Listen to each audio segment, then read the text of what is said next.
Good morning, good afternoon, good evening, wherever you may be. I'm your humble host, Mr. David Hall, also known as Hawkeye Two Feathers, and I greet you with the love and the honor of the infinite creator. And I continue to pray that each and every day that each and every one of you will continue to learn how to accept and receive the knowledge, the healing, the wisdom, and the many blessings in the universe. And so I got a piece of chocolate in my mouth. I should have waited. But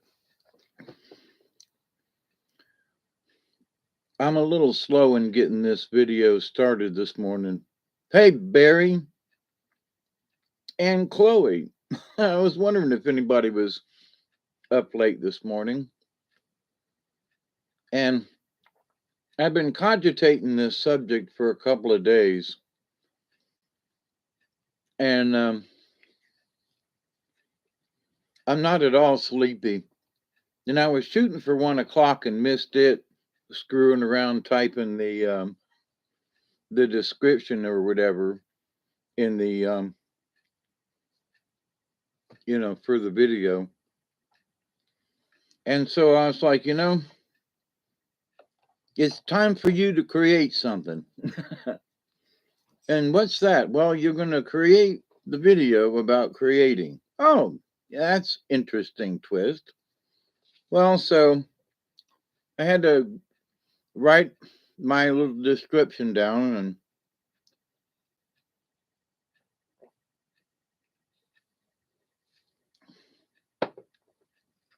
I had to edit it a time or two, as such as I do. Couldn't get the light right. My bulb burned out and had to get another one, and it just seems like it's different somehow. And of course, I had to get myself ready for a 20. So even though is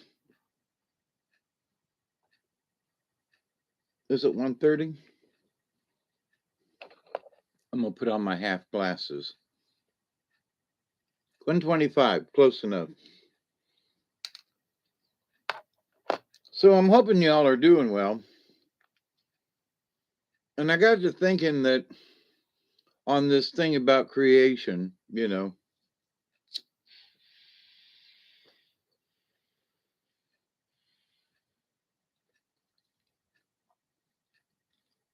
happy 20. A little late. Oh, and guess what?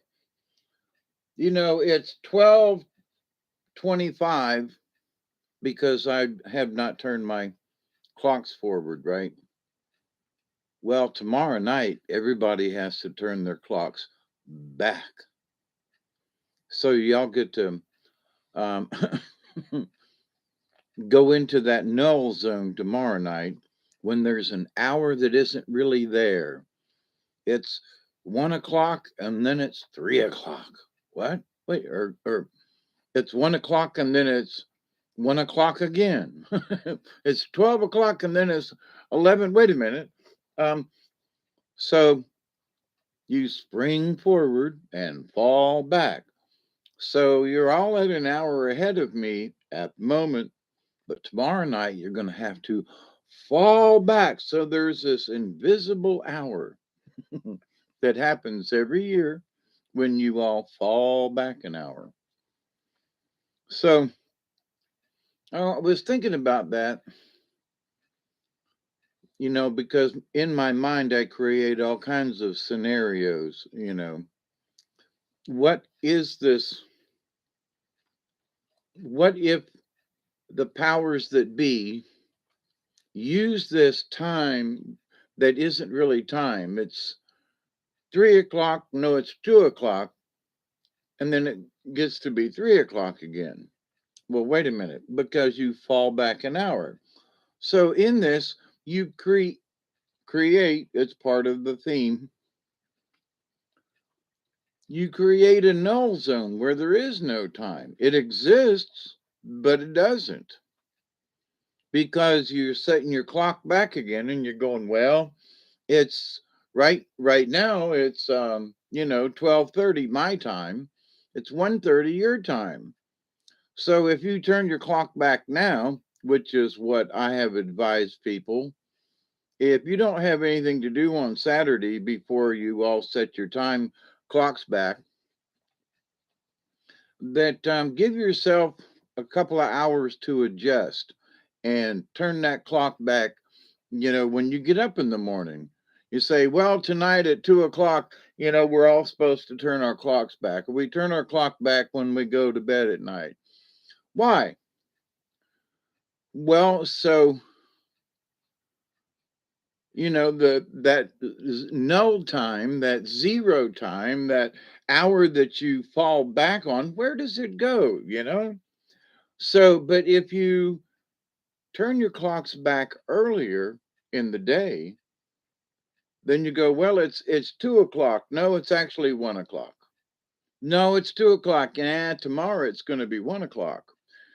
Go ahead and get your brain adjusted, because tonight when I was looking out the window as the sun was going down, I was like, there's a lot of people who are thinking it's 7:30 at night, but tomorrow night, well, actually, well, it is the next day. This is Saturday, isn't it?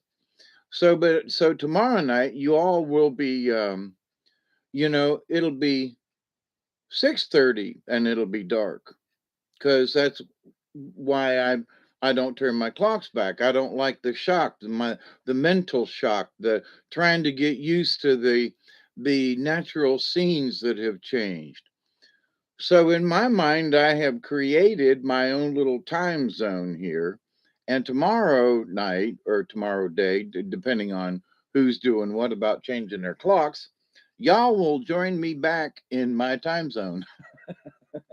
So I have created this because for me, I look at my clock and go, right now it's 12:30. Hey, Lady Spitfire, I have to question it when I actually do arrive on time.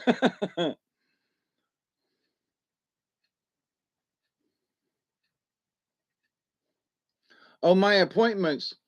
Um, I've had to reschedule some of my appointments, by the way, Chloe.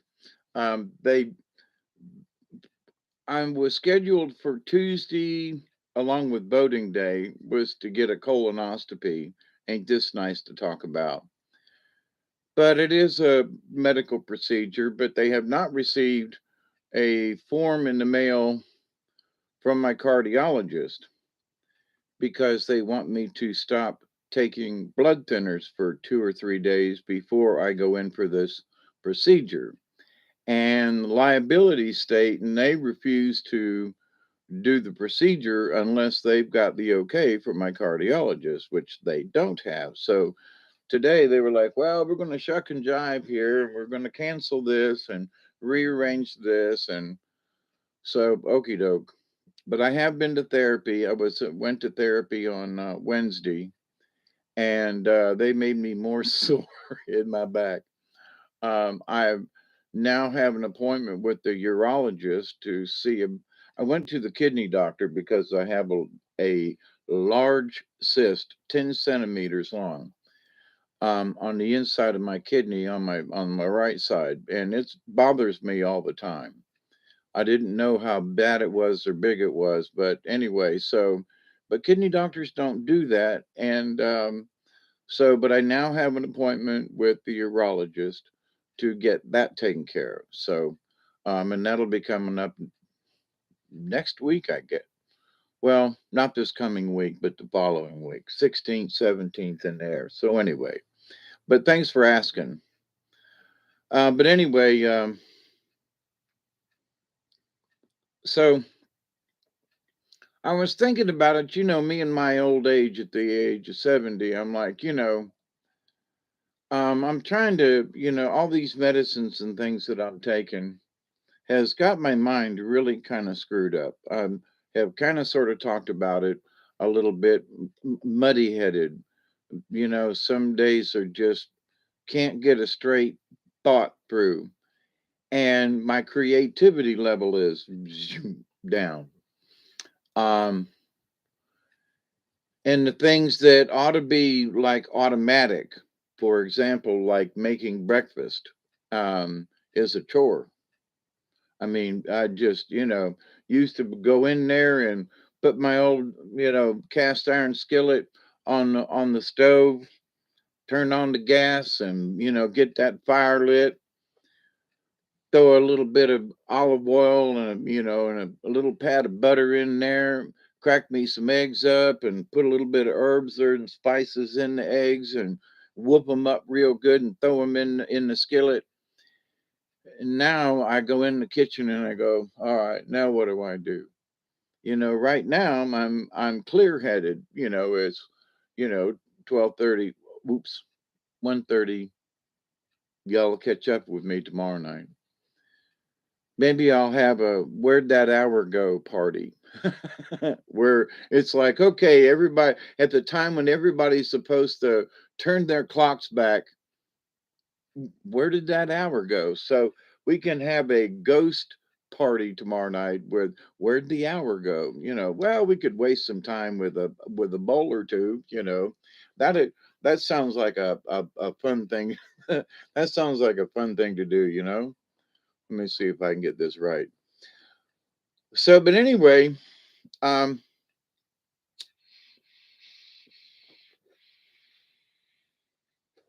having sort of discussed creation and creating things over the years, where there are folks who are like, we are all gods and goddesses. And I would agree with that up to a point.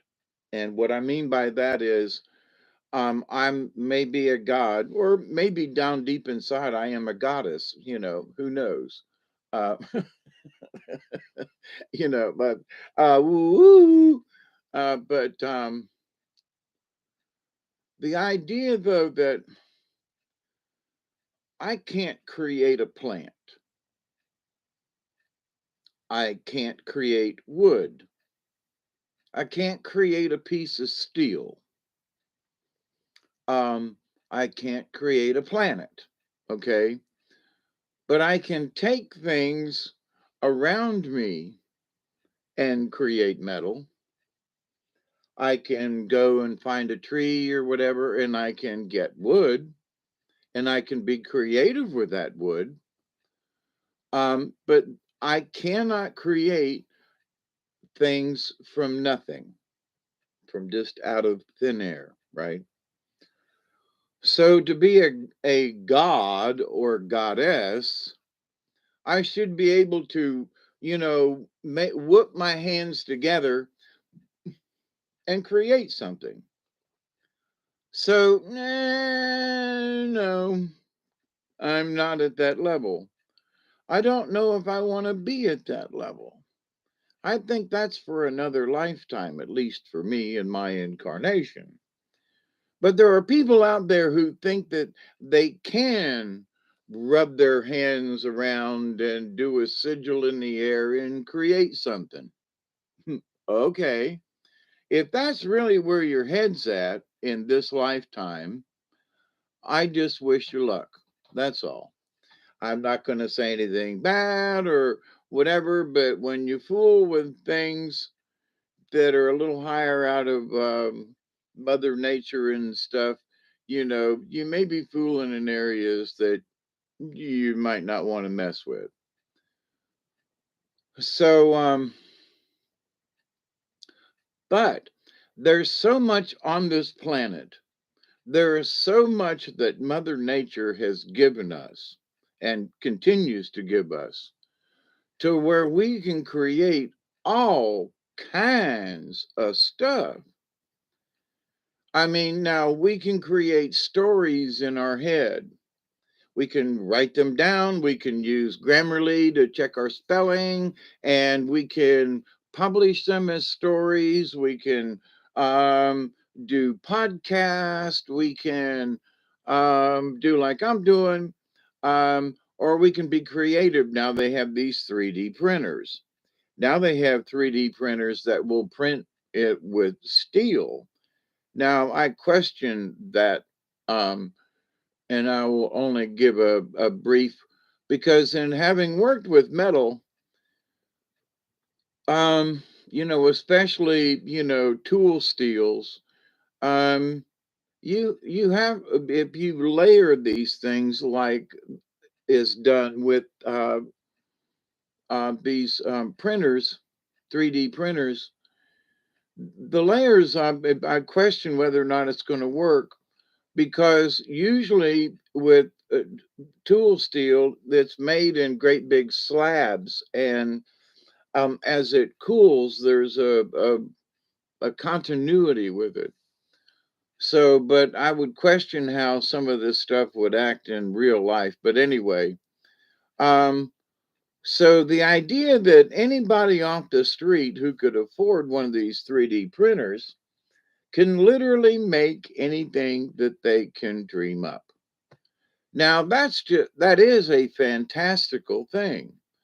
It isn't the same thing as plugging in stuff into a um, oh, what did they have on Star Trek? Where you could reproduce anything and it would pop up. So the creativity of things. So, ooh, I want one of these, and you type it in, and poof, out it comes, right?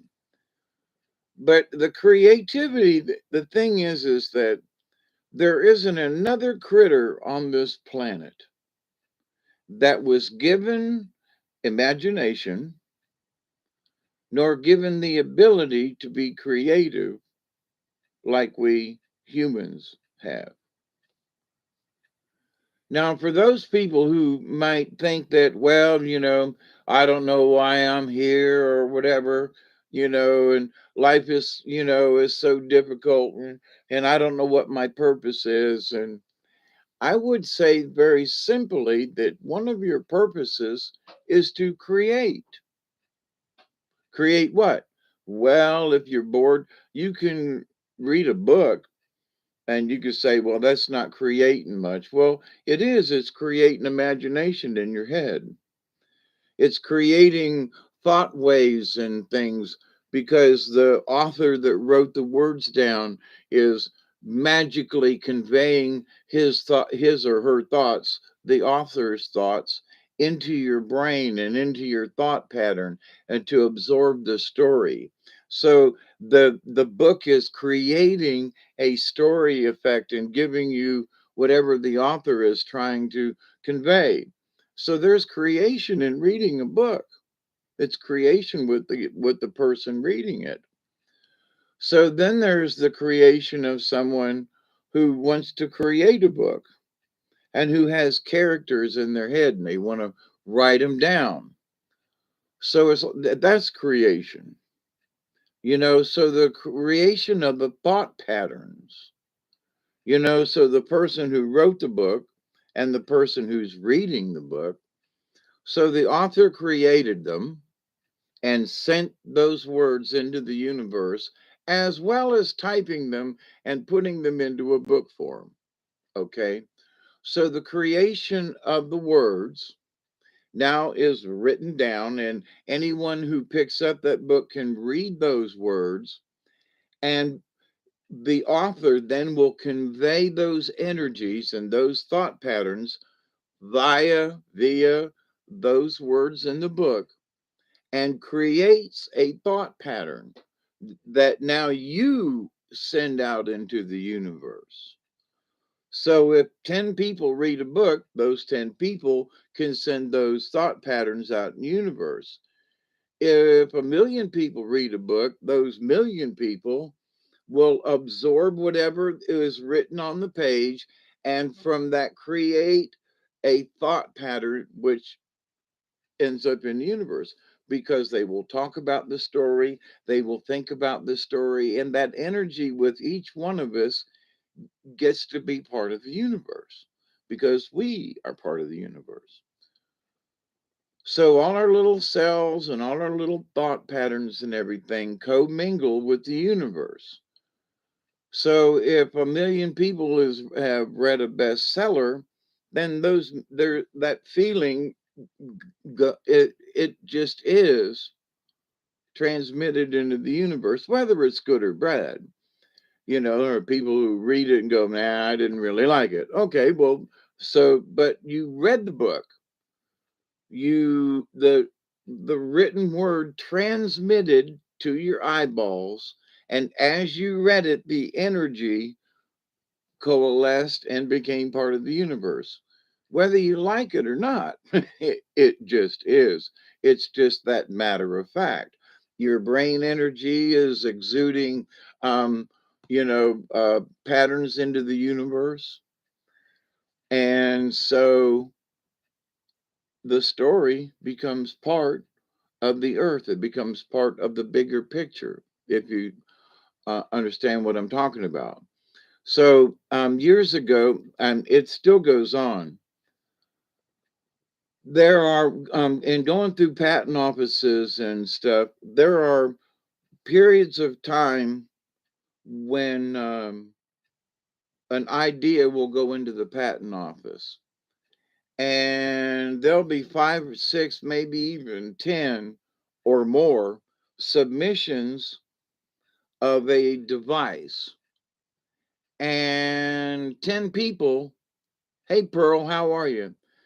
10 people had a similar idea in the universe. Now, it's been proven too many times. And so that, one or two people will actually get a patent or go through the process or something like that. But there'll be other inventions that are very similar and kind of arrived at the patent office at around the same time. So folks have wondered and scratched their heads, and I just would say that in the universe there are ideas, and late at night, different times, you go, damn. And then for me, I've had ideas over the years, and one, for example, was years ago with my Aunt Shirley at the drive-in down in Tampa. And I mean, it was the mid 60s. We're watching an Elvis Presley movie at the drive in. And, that's back in the day where we were sitting in I don't know, about a 62 Valiant, you know. Uh, and you opened up the glove compartment, which was the dash and everything was metal, bang, bang. And you dropped the glove compartment door down, and it had two indentations for you to put your cup. Because for those folks who went to the drive-in or whatever, you roll down the window and put the little speaker on the window and roll it back up, right? And so I was like, I said one of the now I don't know, maybe 13, maybe 12 or 13. And I looked at my aunt and I said, one of these days somebody's going to invent something, and you're going to be able to hook it on the door, maybe on the window right here, and and you'll be able to put your cup on it, and we won't have to do this thing. And a couple of years later, when I was talking with my aunt, and I mean, I'm like 15 or 16 now, in the later 60s, and they came out with plastic cup holders. She said, David, I remember when you said somebody's going to invent a thing that sticks on the door to hold your cup. She goes, I wish I'd have listened to you. We'd be millionaires by now. And because I described the whole thing, now I was just a kid. But here, my point is that somehow I seem to have tapped into this idea back then. Somebody else took it to the patent office, and there were variations, and there are still variations on the theme of a plastic cup holder or different types. But anyway, so there are people who have similar ideas, about stuff. And some folks get a patent and some folks don't. So, this energy, these ideas are out there in the universe. And whether or not we pick up on them or not, whether or not we decide to create something with that idea, but there are creative ideas just humming around out there in the universe. So, you can get an idea and go, I think I'll paint the basement blue. And that's a creative idea. Well, is somebody else painting their basement blue? Or maybe you've just but see, it's a creative thought. So from the time you wake up in the morning, you're being creative. Why? Because what color socks you gonna wear? You're gonna wear any socks at all. Um, I mean, so all the decisions that you make during the day, in a way, are creative process thinking. You know, well, I think I'll go this way to work today instead of that way. Why? Well, you're creating a new scenery for you to look out the window because you're bored of going the same direction all the time. I go for 7 years I went back and forth to Tifton from here, and there are not many variations on the theme. You just had to go down, up 319. That's just all there was to it. But to have a change of pace, to just go a different direction or something. But anyway, so it stimulates the creativity where, for me driving home, I'm just like, not even paying attention hardly. And I would get home and go, damn, man, what, because in my mind, I was creating things. In my mind, I was thinking about, the machines that I worked on that day and what I was going to have to create for the next day, fix, repair, create. And so it took, the time it always took me about 45 minutes to get home. So, but in that 45 minutes, it just seemed like I literally went into a null time. My brain knew when to stop, what the speed limit was. Um, I got caught one night going through Crossland, going a little too fast. But the guy gave me a warning, and I was like, dude, man, I'm just tired and headed home, and he was just, I was like, go ahead and write me a ticket, and he wrote me a warning instead. Bless his heart. And he goes, Mr. Noel, you need to be careful, especially coming home late from work. It was about 2 in the morning, and so, but he was a kind-hearted, Colquitt County Sheriff's Department guy. He could have wrote me a ticket and been a real nasty butthole. But when I rolled down the window, I just looked at him and said, I'm so sorry. Here's my license. Here's my insurance. Write me the ticket. I normally, and I did, I always slowed down across one. I still do. But anyway, so, but to create a better future. So if I'm speeding, I create a situation where I can get a ticket. Okay. This is relative. So everything that we do during the day or even at nighttime, I guess, we create situations where we can dream. We can create situations maybe where we do some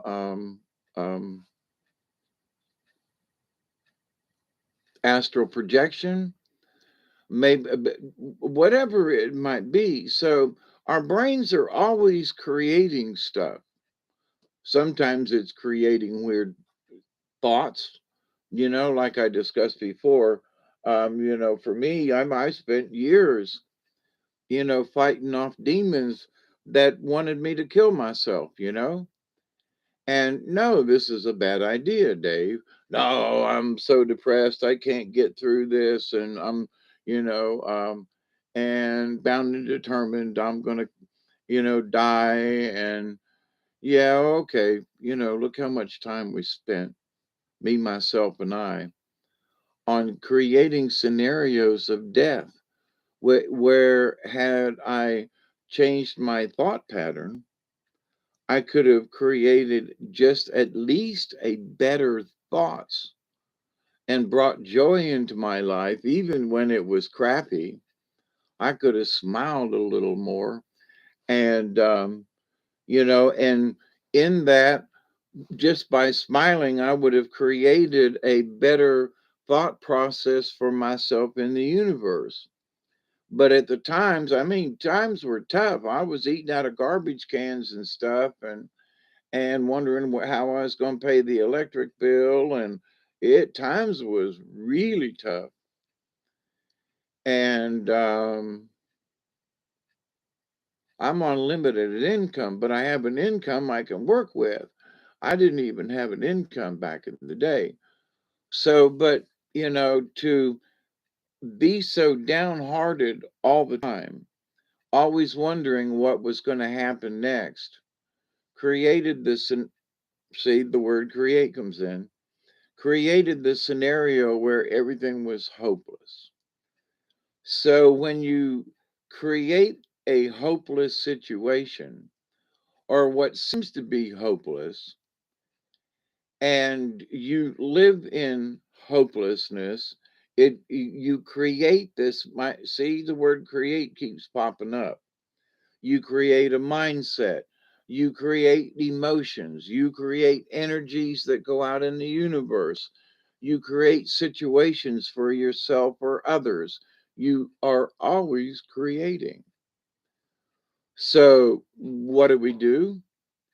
If I was, just thinking about it the last couple of days, just the word create and what does it mean and the different levels, and I was like, if we take control of the basic thought pattern that I am a creator. I create breakfast, whether it's pouring cereal into a bowl and adding milk. I'm creating something for me to, a meal for me to eat. In the creation of things. So as soon as I wake up in the morning, if I'm simply aware of that I am a creator, not a god or a goddess, but I am a creator, I can create, a hi, how are you? Kind of thing. As a kid, I always wanted a TV remote to chime if you lose it like a cordless. Oh, yeah, yeah, yeah. If you could push a button and it would go off. What's super affordable at 250?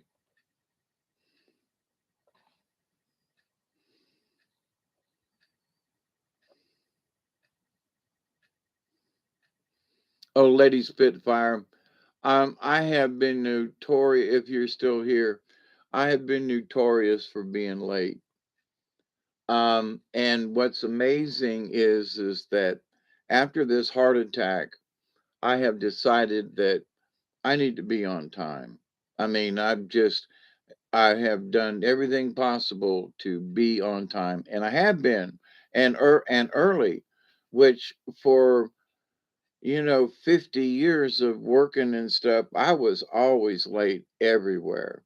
I mean, it just got to be a joke that if I say, when I was directing shows, I say, look, everybody, meet me at the theater building at 6 o'clock. And the cast members would look around and laugh and joke and poke each other, go, yeah, he means 6:15, which was a lot of times they were right. So if I got there at 6 o'clock, everybody was shocked. I mean, so I get that. And when I didn't know it,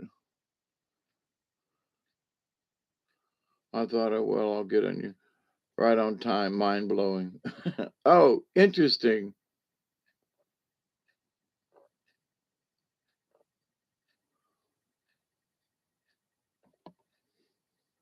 Yeah. This morning, I felt like there was somebody out there that was just like, man, I'm bored. And it's sort of like me. And I was like, let me get on here. But I really did think that this topic was important in that, hey, Miss Tracy, how are you? That I don't know if people really take into consideration. Now, y'all know that I'm the shaman in training. And so I'm looking for things to help me connect, you know, if possible, even deeper with the spirit of the universe, right? So by having these discussions, by having these little down the rabbit hole discussions, even with myself, for example, with this topic of create. So for me, for example, when I wake up in the morning, if I think, you know, I'm the creator of what's going to happen for the rest of the day, and just the mindset that okay, I can sit in the chair and not create shit.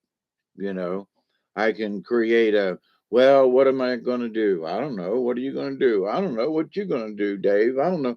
What do you think we ought to do, Hawkeye? Well, I don't know. You know, so, and by the end of the conversation, nothing gets done and it's dark. And so, you know, and that has happened with me, especially after the heart attack here and whatever these medicines are doing to make me foggy headed, right?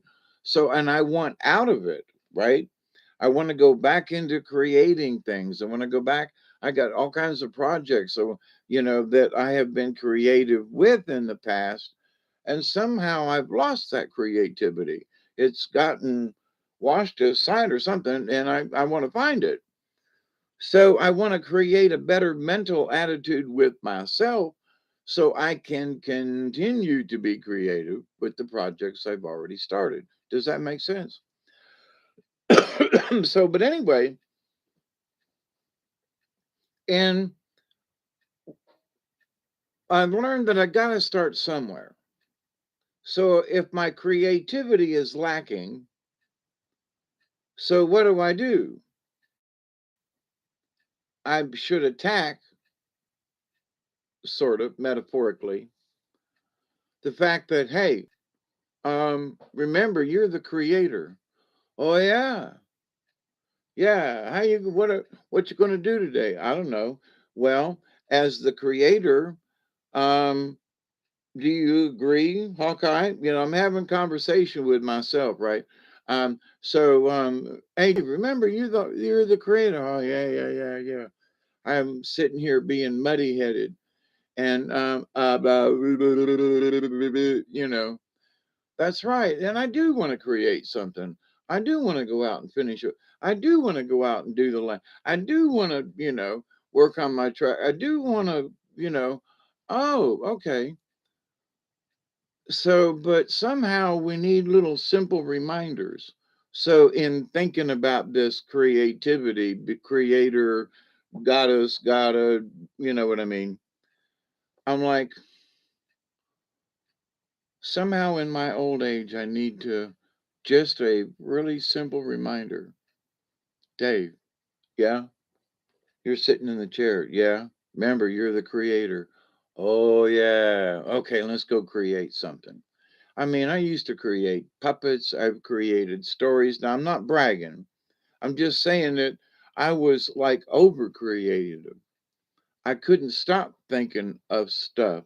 I always had an idea, like for a puppet show or a storyline or a puppet or a new puppet or some kind of even in doing theater, a new idea for how to light something or to overcome, some obstacle in the theater as far as what was required, as for props or the set or whatever, so my brain was always working on stuff. And after having this heart attack, with the medicines, my brain is muddy headed. So, but where I was over creative, now I'm like, I can't find a creative, how do I make breakfast? You know what I mean? How do I pour cereal into a bowl? Where's the sugar?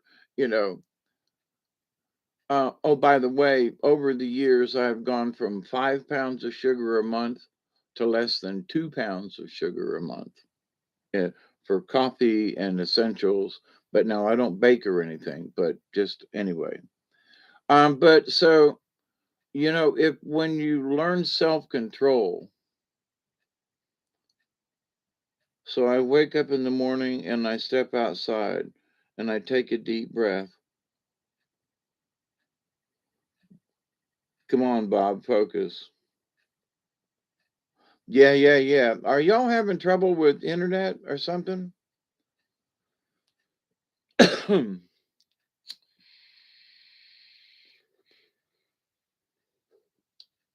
But so anyway, I think people need to be reminded. That's the reason why I'm doing this video. Is that when you put your feet on the floor in the morning, you're starting to. You are the creator. And what's going to happen during the day? Now, of course, for us mere peons down here on Earth, there are things that, we got to go do this, or we've got an appointment, or I've got a job I've got to be to, or something like that. Or Duggar needs to go out, or the cats need fed, or there are necessary things during our daytime. But still, how we deal with them with a smile, and we can create a better atmosphere. Or, sometimes the cats just irritate the bejeebers out of me. They pull on the windows outside and make a scratching. And I got 6 cats, and the little one has disappeared this afternoon. I'm worried I've lost my new kitten cat who is just starting. I actually petted him. Yeah. I'm not sure if it's a girl or boy, but I actually petted the thing yesterday and now it's not around. And I swore I wouldn't get attached to any of the cats, that I feed them every day and I'll pet them a little bit and they walk with me down the woods. But this new little critter, just a beautiful little cat, and now he's missing. It is what it is. Population can't get overgrown, but I'm missing me a cat. Then the little cute one but anyway, so life does it like that to us. But um, so we create thought patterns, we create emotional moods, we create energies that get transmitted into the universe, whether most people don't think of it that way. But you can just be around some people and their negative aura just rubs off on you. And it creates an irritation. It's almost like somebody's rubbing your arm real hard and then it starts to burn and you just get all twitchy inside. And so other people, simply by who they are sometimes, they got that type of personality or aura that just rubs you the wrong way. And that creates an atmosphere, mentality, thought process, whatever. So other people can affect our creativity. Okay. So when we are aware of, check the well.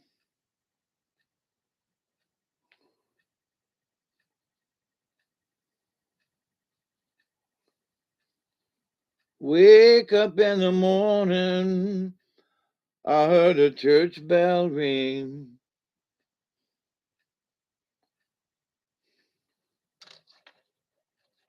It's a midnight special, shine its light on me. Let the midnight special shine its ever loving light on me. When you get up in the morning, it's the same old thing. for non-blondes.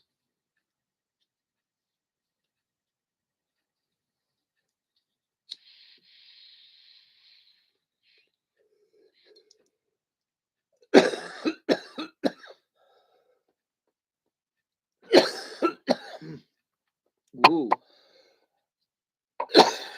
that one went down the wrong hole.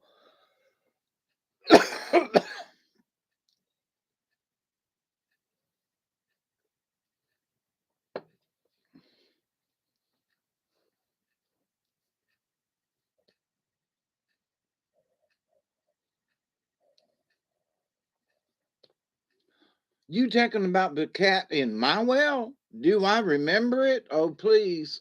I would rather not. Lord have mercy. Yes, I remember.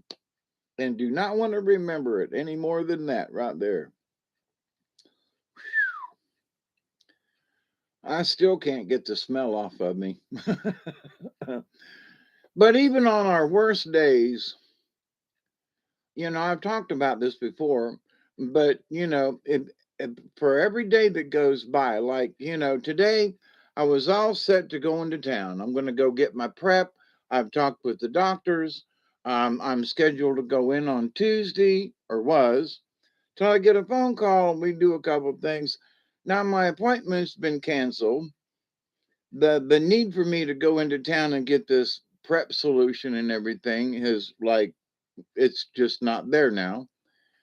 Um, and so what was I had already created was had my drawers on, me and Doug are ready to go to town, and it dissolved. Somebody else created a different situation and things got changed. So what I had created was my planned out my day, where I was going, what I was going to do. All of this is created in my mind 2 or 3 days ago, and plans change. So now I'm left with open time. So I don't want to just sit here because I'm all dressed up and ready to go and know where to go, right? Because plans have changed. So I got creative and went over to see my good friend Rob and visit with his family. And Duggar got to play with the little kids, and we got to see each other again and play out in the yard for a little bit. Then I went into town, and oh, by the way, for those of you around, Barry, watch this. You still watch it, looking here.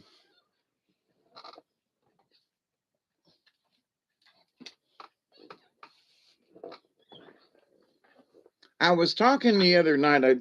It might have. I think it was on Robert V's show, and I was talking about going out in the woods and putting deer corn out for the deer, and somebody had said something about you ought to get a trail cam, and I said, well, a little expensive. I'm saving up my money to pay my taxes, next month, and that maybe after the first of the year. So after I get done with the show the other night, Robert V, Milky Way, and when we do our stories and stuff on Tuesdays, um, he said, "Oh, by the way, you should be getting a package in the mail soon." And I went, "Oh, really?" Well, he sent me a couple of packages. We got this 2 books he sent me. He sent me a little package with stories on a little thingy, and so I go up to the mailbox, and sure enough, there's a package and a little small one. I'm like, what is it? Kind of heavy. And I'm thinking it's a book. And because he says you're going to be able to share this with everyone and it'll be good. And I'm like, groovy, man. So, but then what I get was, if you can see this in the dark, is he sent me a trail cam. He bought a trail cam for me, and sent it to me as just a present. God bless you, Robert V, if you watch this. So here's the inside, just to give you a little bit of a And so it's got a little LCD screen. Here, let me turn it on just to show you. Hey, Susie Q. Um, well, it's on, but anyway, let's see if I can turn it to where the camera sees the angle better. Um, anyway, so it shows it on. It's got different settings and everything. It took a bunch of batteries, so thinking I was going to go to town, so I wanted to be creative. And God bless you, Robert V. That's all I got to say. So this is going down in the woods tomorrow. It got dark 30 before I could get all the batteries and everything in. So um, Robert V has provided this trail cam, and gonna send it down to. So y'all send love out to Robert V for me. I've already called him and told him thank you, and that if he didn't get to see the surprise on my face and tears in my eyes when I was thinking, man, the for me this is like I got to save up to buy something like this, and so when someone sends me a present or it warms the cockles of my heart, but it also like I don't know, it made me cry. Okay, there you go. That's the simple part about that. But anyway, but now uh, um, Robert V sent me this so I can be creative. Okay. I can go down in the woods and set this up where I've been spreading the corn out. And, the deer can come up and create some videos or pictures for us so we can see what's going on and what my woods looks like in maybe different positions. I'll go down and leave it set up, in one way for a couple of days and see what happens and move it to a different part of the woods. And it's got all kinds of settings, but it here's the point. It's going to help me be creative and going to be able to see wildlife in my backyard. Now I know the deer are there, but I haven't seen them. But the corn keeps disappearing. Like somebody went back there and vacuumed it up off of the ground back there. But so we never know when things are going to come into our lives that are going to help us to be creative in ways we never thought about.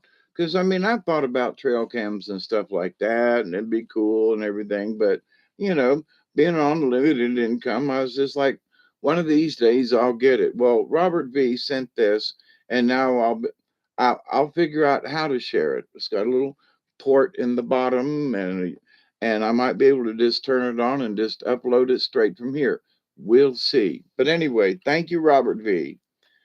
So being creative. So now, as soon as I got this, I was being creative in my head. Like, well, I wonder where I could put this. Well, where it'd get the best bang for the buck as far as looking for bucks and deer and whatever's in the backyard. And so, life in and of itself, every single day gives us the opportunity. I mean, every single moment gives us the opportunity to be creative. We can say something nice to somebody, you know, whether or not yeah, Chloe, it really is so cool of him. So the next time you're in the chat and Robert V's around, tell me, oh, Robert, Dave Hawkeye says, thank you so much for the trail cam. That would just, yeah, hero. Yeah, absolutely. Absolutely. I was looking at one of these before and it was over $100. So I'm grateful. It's not about how much it cost, but it's really fine. It took 8 batteries, 8 AA batteries. And oh, by the way, can I give you a little public service? Now, I've bought brand new batteries before and I check them with, hang on.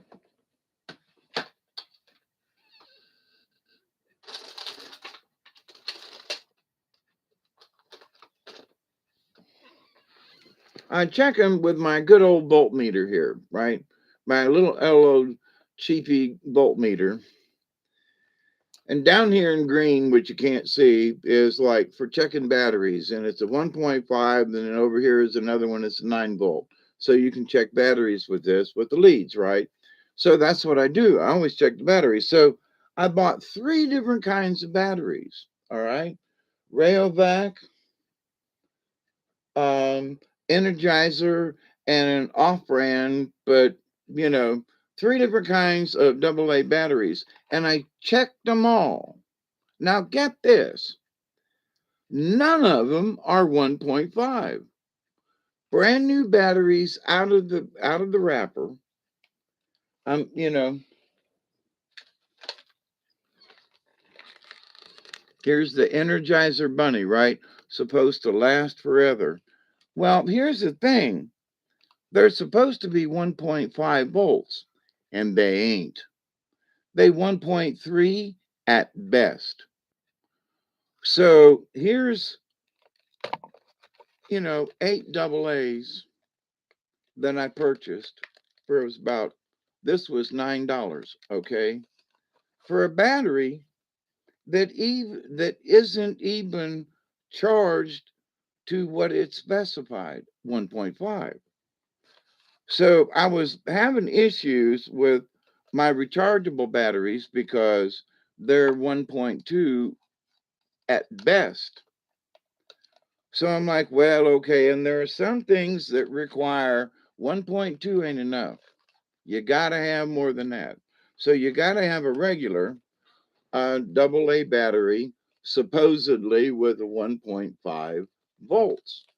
So the more I've been checking the batteries, brand new, went to town, bought these from 2 different locations, and none of the batteries of these 3 different packages have 1.5. They're almost they're not much. It's like I said, about a 1.3 volts. So no battery that you buy over the counter, as far as I have seen, is going to give you what it represents. Now, how long it lasted that voltage, don't know. But a lot of toys and stuff require, like if it's 6 volts, you got to have X many at 1.5 to give you that voltage. So if for some reason, um, the toy doesn't want to last or it doesn't want to work. For me, there was some things that I couldn't get. I couldn't get it. It would only work for like 10 minutes. And I was like, what the hell? Then it said the batteries were bad. And I go to check them, and sure enough, the voltage is low. Now they weren't dead, but that wouldn't run the whatever it was that I needed to have run. One of them was a camera, and that camera was very specific. If it didn't have enough voltage, boom. But I could take the batteries out and put the batteries in a flashlight and they'd still work. But it wouldn't work for certain devices that required a specific amount of voltage. But anyway, brand new batteries, 3 different packs, and none of them are up to the voltage.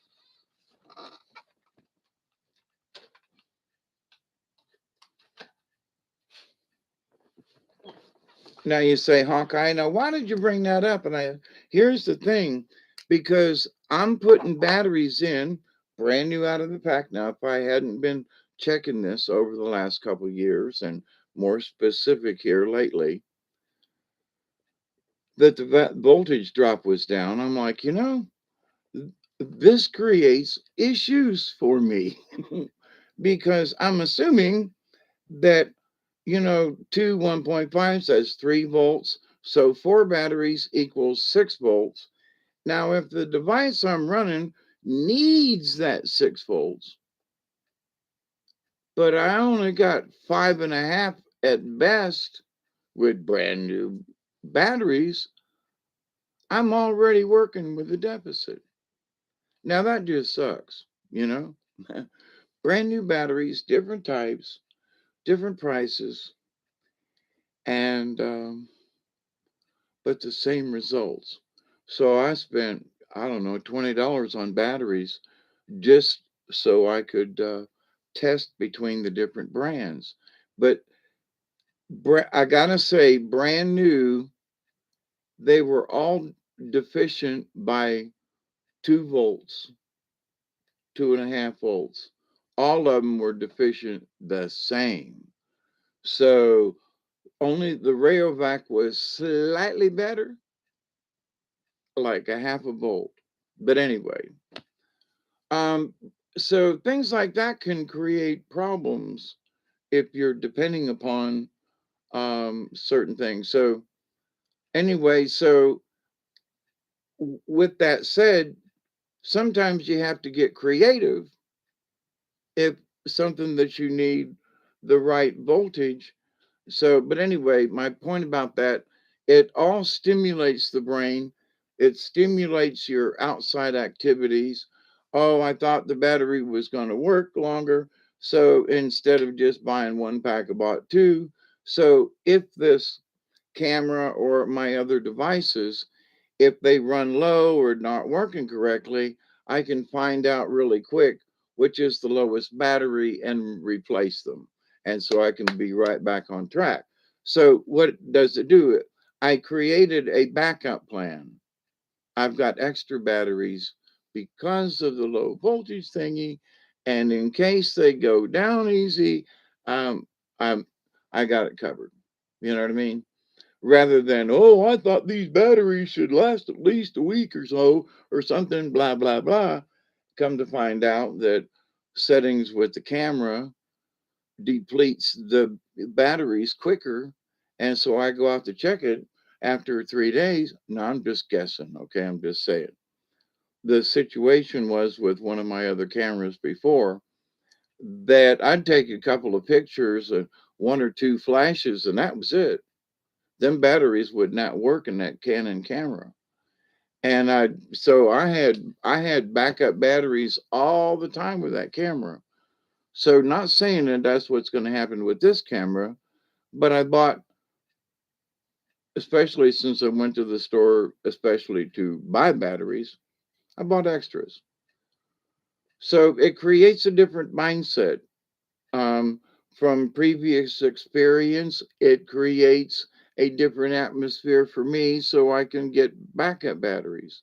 So the creativity in our lives spans over time, um, and it covers all different scenarios during our day. Every time we make a decision, we're being creative. So I hope that people will get a better feel for this I am a god or goddess kind of thing. Because if you look at your life, is that I have control over it because I am the creator. I am the creator of my life. I can create a positive attitude, or I can look at the day with a shitty attitude.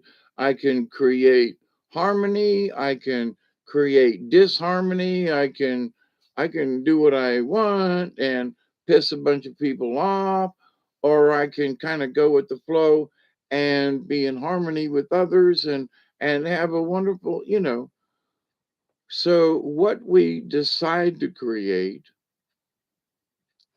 which is another way of creating, again, another level of it stuck in there, is that now what can I create? Do I want to create harmony, or maybe I just want to be neutral,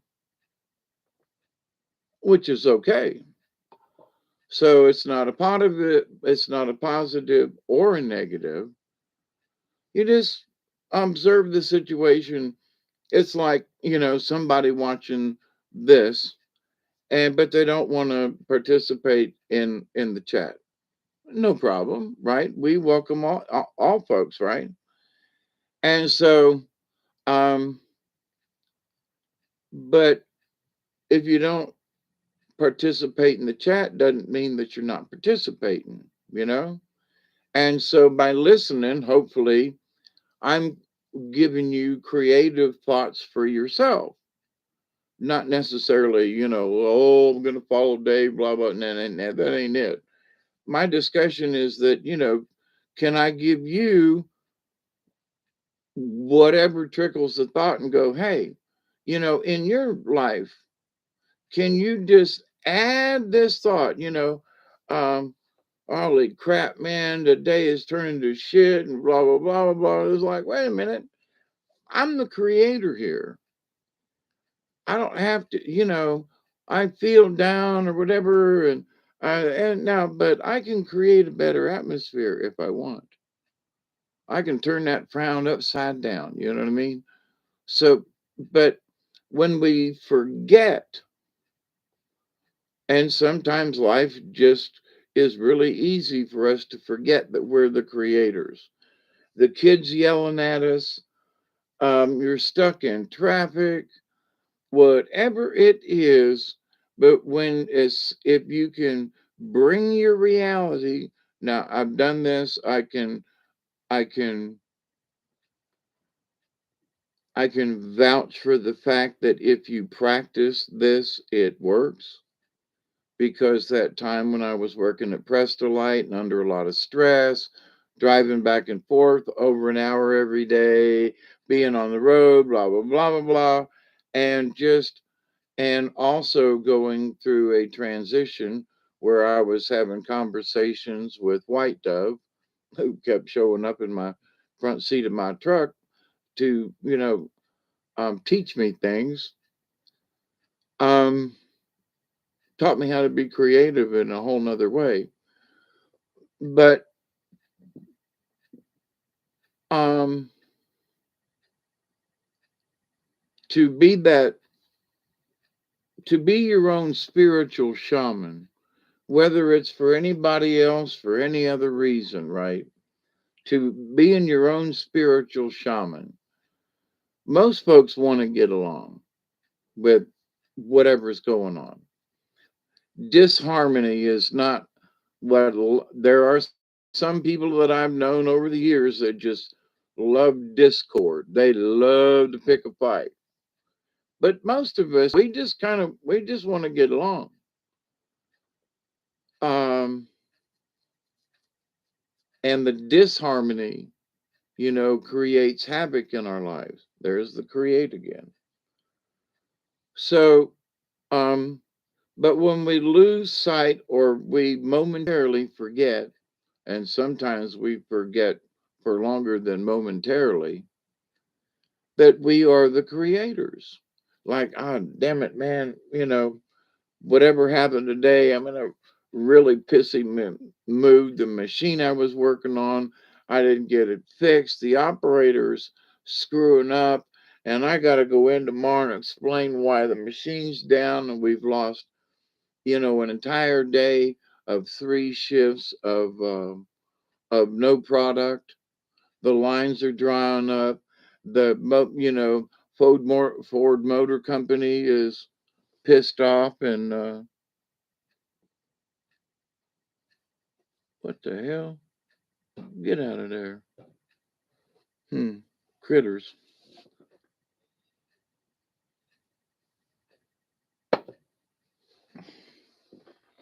But so the teaching for me from White Dove was that, hey Steve, how you doing? And blessings to you, my brother. Oh, since you just got here, I got to show you.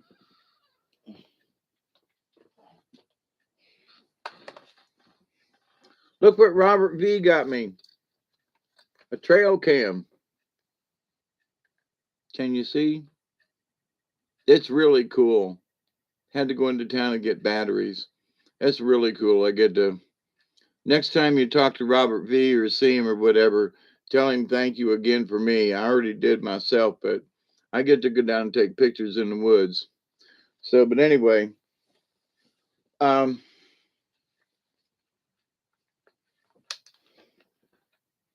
yeah, God bless you, Robert V. I was going to pay my taxes and then go find one and put down in the woods, but he beat me to it. Anyway, But so with the creativity thing, so um, I'd come out of the plant at night and get in my truck and be headed to the house and just be in a pissy, dumpy mood. And White Dove would look at me and she'd go, you don't have to be in a pissy, dumpy mood. Well, this happened and that happened, and I'm in a pissy, dumpy mood. Yeah, but you don't have to be. Yeah, but all these things happen. Yeah, but you don't have to be in a pissy dump. Well, how do you figure? Well, because you're the creator, you can change it. You can change your mood right now by doing what? Well, I always had my little magic bowl hidden in a little place under the seat, and I'd take a couple of hits heading home, take a deep breath. Now, are you still in a pissy mood? Well, no. Why? Because you stopped and thought about it. Do I want to drive home for the next 45 minutes and be in a pissy mood? No. So I take a deep breath. Now, I just so happen to have a bowl, but the idea about it's the stopping and taking a deep breath and making a choice. And the choice of the matter is no. I don't want to be in a pissy mood for the next hour and get home and trying to wind down from the day and no, I want to. So I changed the music. I changed the atmosphere for my drive home. I put in a tape. Sometimes it's a story. Maybe I put in some I love old radio programs, right? So a whole collection of old radio programs. So I'd put in some Abbott and Costello, or I'd put in, some Jack Benny, or I'd put in some old radio show. And by before I got to the house, which there's usually about 25 minutes per side. So by the time I got here to the house, I was finishing up both sides of the tape, you see. So I listened to an hour of 1930s, 40s, even 50s radio programs. And some of them were hilarious, right? So, or I'd put in some music depending on what was going on, or the radio station and find some radio station doing something. So the whole point was to change, create a different, see the word create a different atmosphere so I could change my frame of mind, my emotional, and get out of that pissy mood that I was in and when I walked out of the plant. So we have the opportunity to be creative at all times, if you see my point. I'm probably driving this into the ground. But there are some folks who are just like, well, that's not being creative. Yes, it is. You sitting here bitching at me as being creative, in a negative way. I couldn't imagine metal detecting without one now.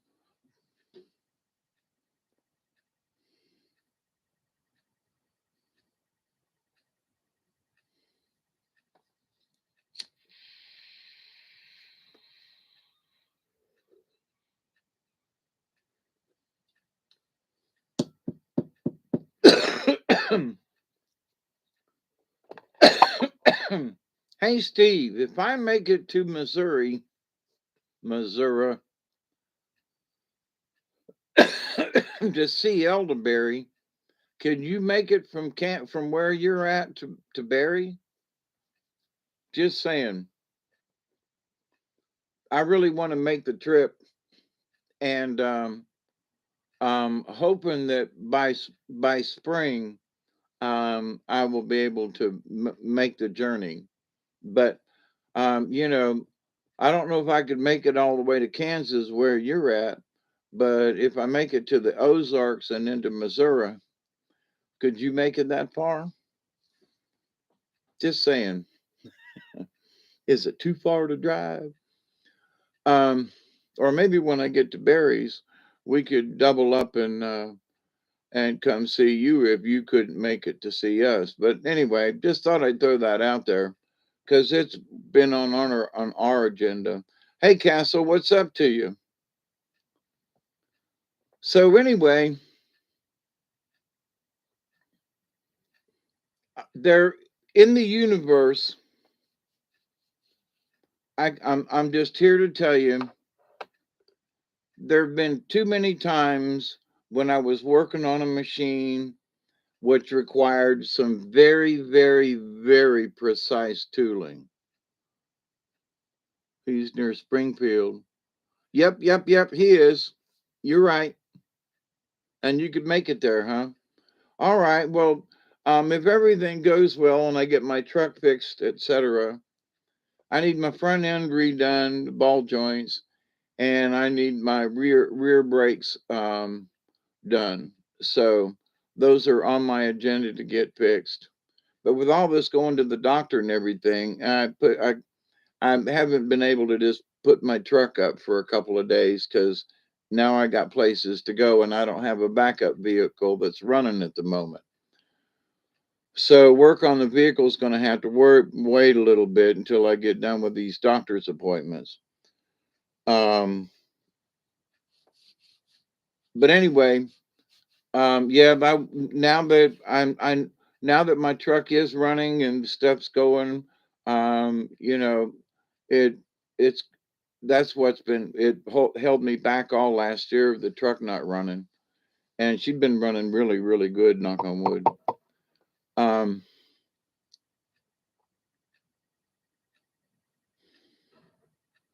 but it has kept me from making any trips or anything. I got my truck fixed, cost me around three. That's 300, right? Okay. Sometimes all them zeros in there is like, is that 3 grand or 300? It's 300, I think. Okay. But anyway, um,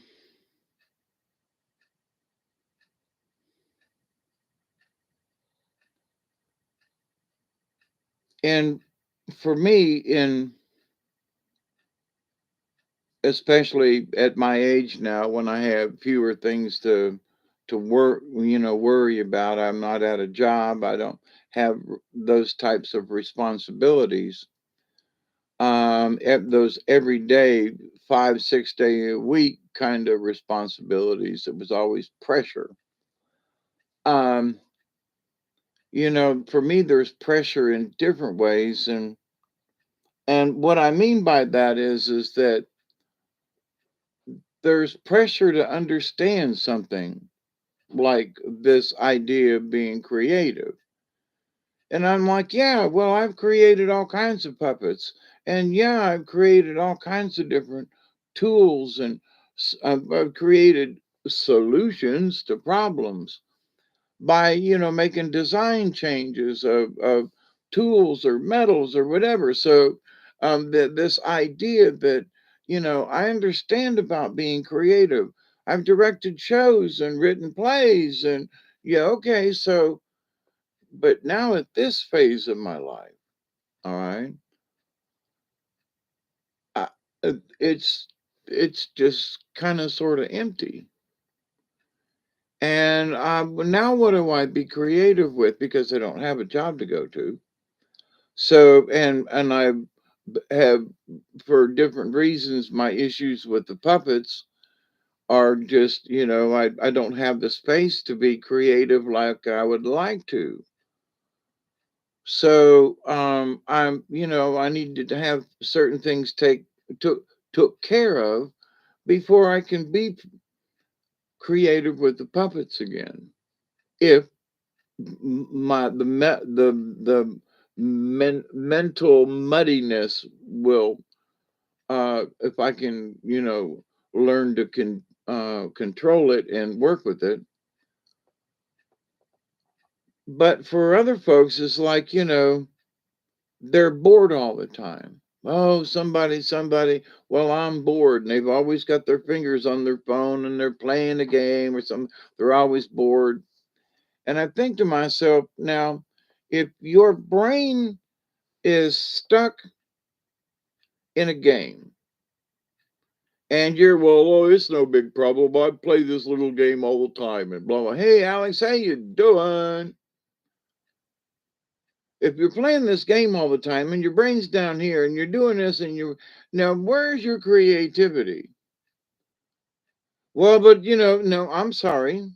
I'm gonna be rude for a moment.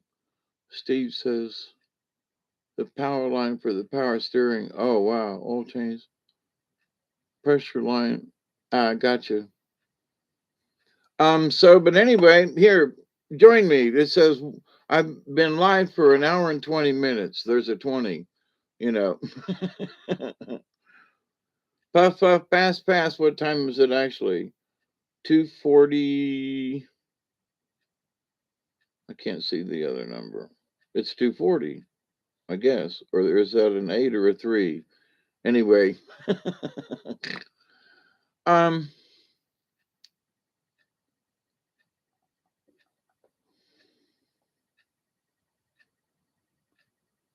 there are some folks that, and I literally I pray for these folks because they're bored all the time, but they're playing these games and they're doing something with their mind. And I I'm my guessing is that the video game and the attention deficit that comes with it, because I used to be a gamer too, okay, so I can speak on this. But that when I got done with a couple hours of playing a game or a length of time, is my brain lagged. And so during that brain lag period, you're not really being creative or nothing. I just brain lag. Well, I played that game and now I'm like, I got to try to get my head back around to being normal again or whatever I was doing, or, I got to go cook supper or whatever, right? So there's game lag.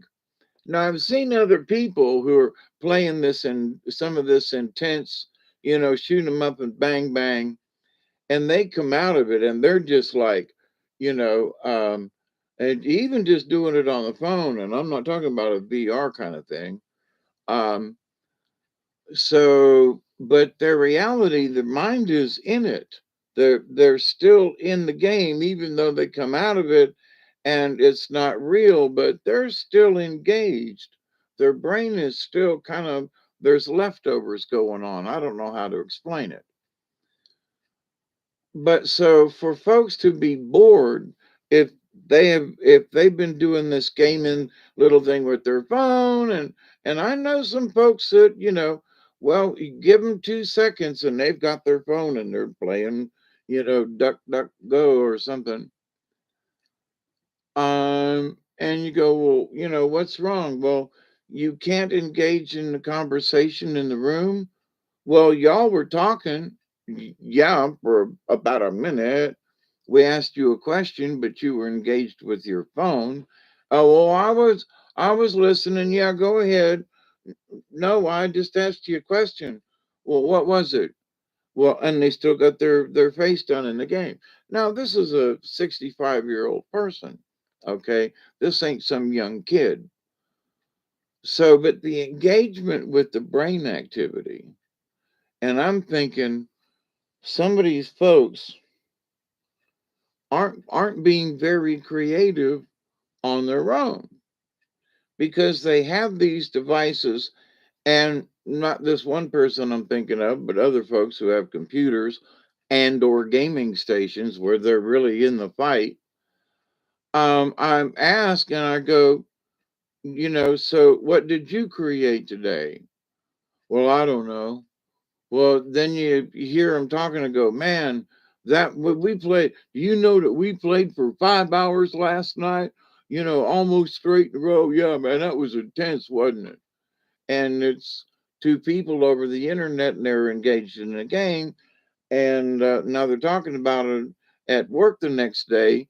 And they did what? So they went home from work last night, got a bite to eat, kissed the kids, put them to bed, and then spent 5 hours gaming in some intensive war thingy, blah, blah, blah, blah, blah, and then went to bed, right? So now they wake up the next day and they're just kind of like just staring out into space. Like, wow, that was intense. Yeah, wasn't it? Yeah. So it took their brain somewhere, right? And in a way, they're sort of still engaged because their brain isn't really engaged in the real world. It's still stuck. Part of the brain is. And I'm seeing people, they tell me, no, Dave, that's not true. And I go, you're not really here. Oh, that game last night. See, you can't quit talking about it. Now, I've been against certain games and stuff for a while, but and I always say, please do it with moderation. Those flashing lights and all that stuff. If you play for more than an hour, please, cut back. But anyway, teach their own. But to the point, though, as far as people these days, and they're bored, they don't seem to have any creativity. And I'm thinking to myself, being an old person here, what the old people did in old days. Now, Uncle Frank sat on the porch in his rocking chair and he whittled and he made little dancing critters. He made little, whirly gigs that, people buy and stick them on the front porch when the wind blows. And he sits there and he's creative and he's working with his hands and he ain't got no shop to work in per se, but he can sit on the porch and wave at the neighbors. And now now Ma's getting together. She's crocheting. She's listening to the radio and she's listening to gospel music. Now I know this because I've known people like this. So they're sitting in the rocking chair and granny's, or now she's a granny and she's doing some crochet and she's knitting. And cause such and such, winter's coming on and she's gonna have presents for everybody, right? And so and then once or twice a week, all the girls get together and they have a quilting bee, right? So that's how she stays socialized, right? Um, so even though now old folks these days ain't quite the same, but growing up around old folks that used to do these things, they continued to be creative, is my point, even into old age, like I am.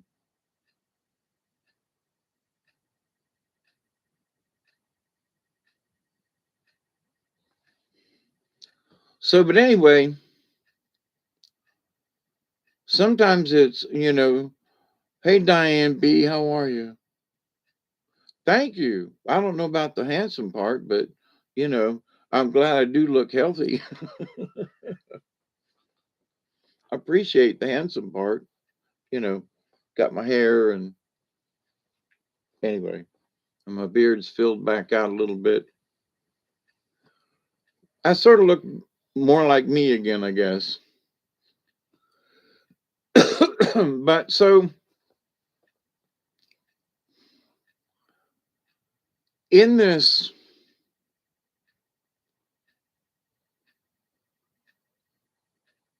why are we here in the world?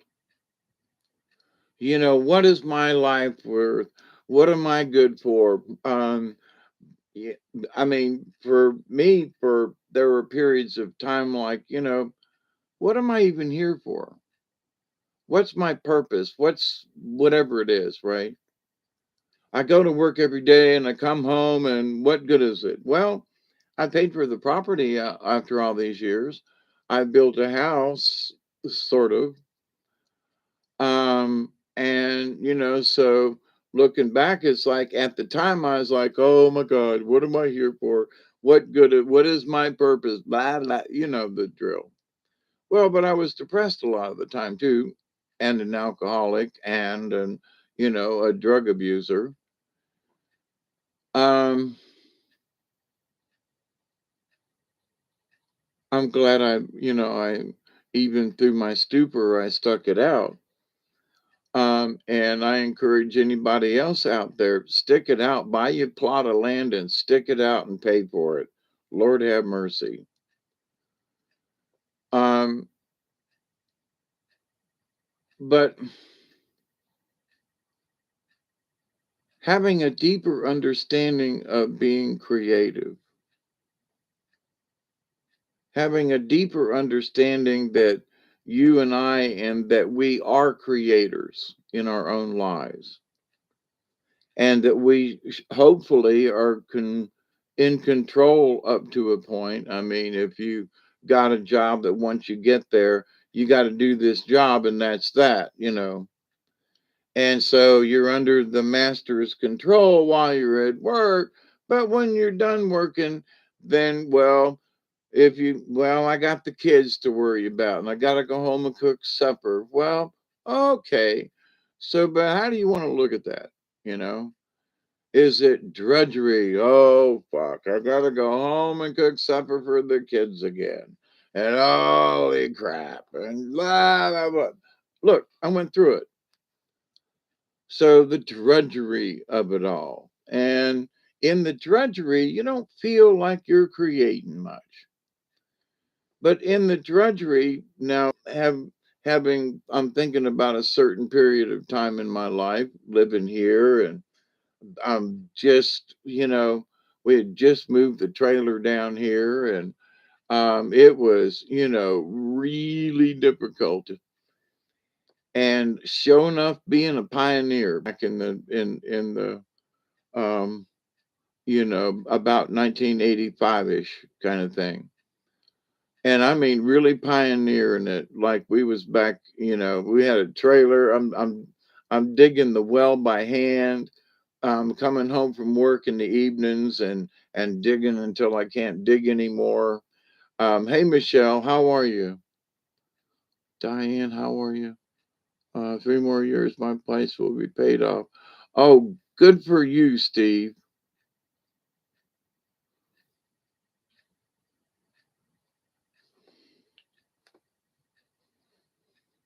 Me and Duggar shared a T-bone steak. It was $4.50 at the local store.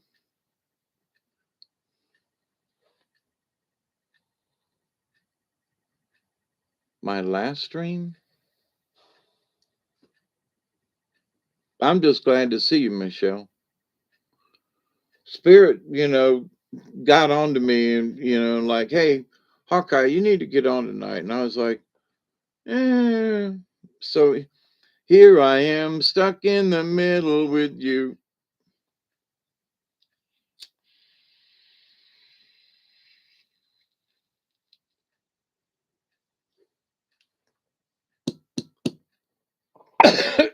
So now, after my heart attack and all, and with these medicines that make me muddled, I got to put that out there.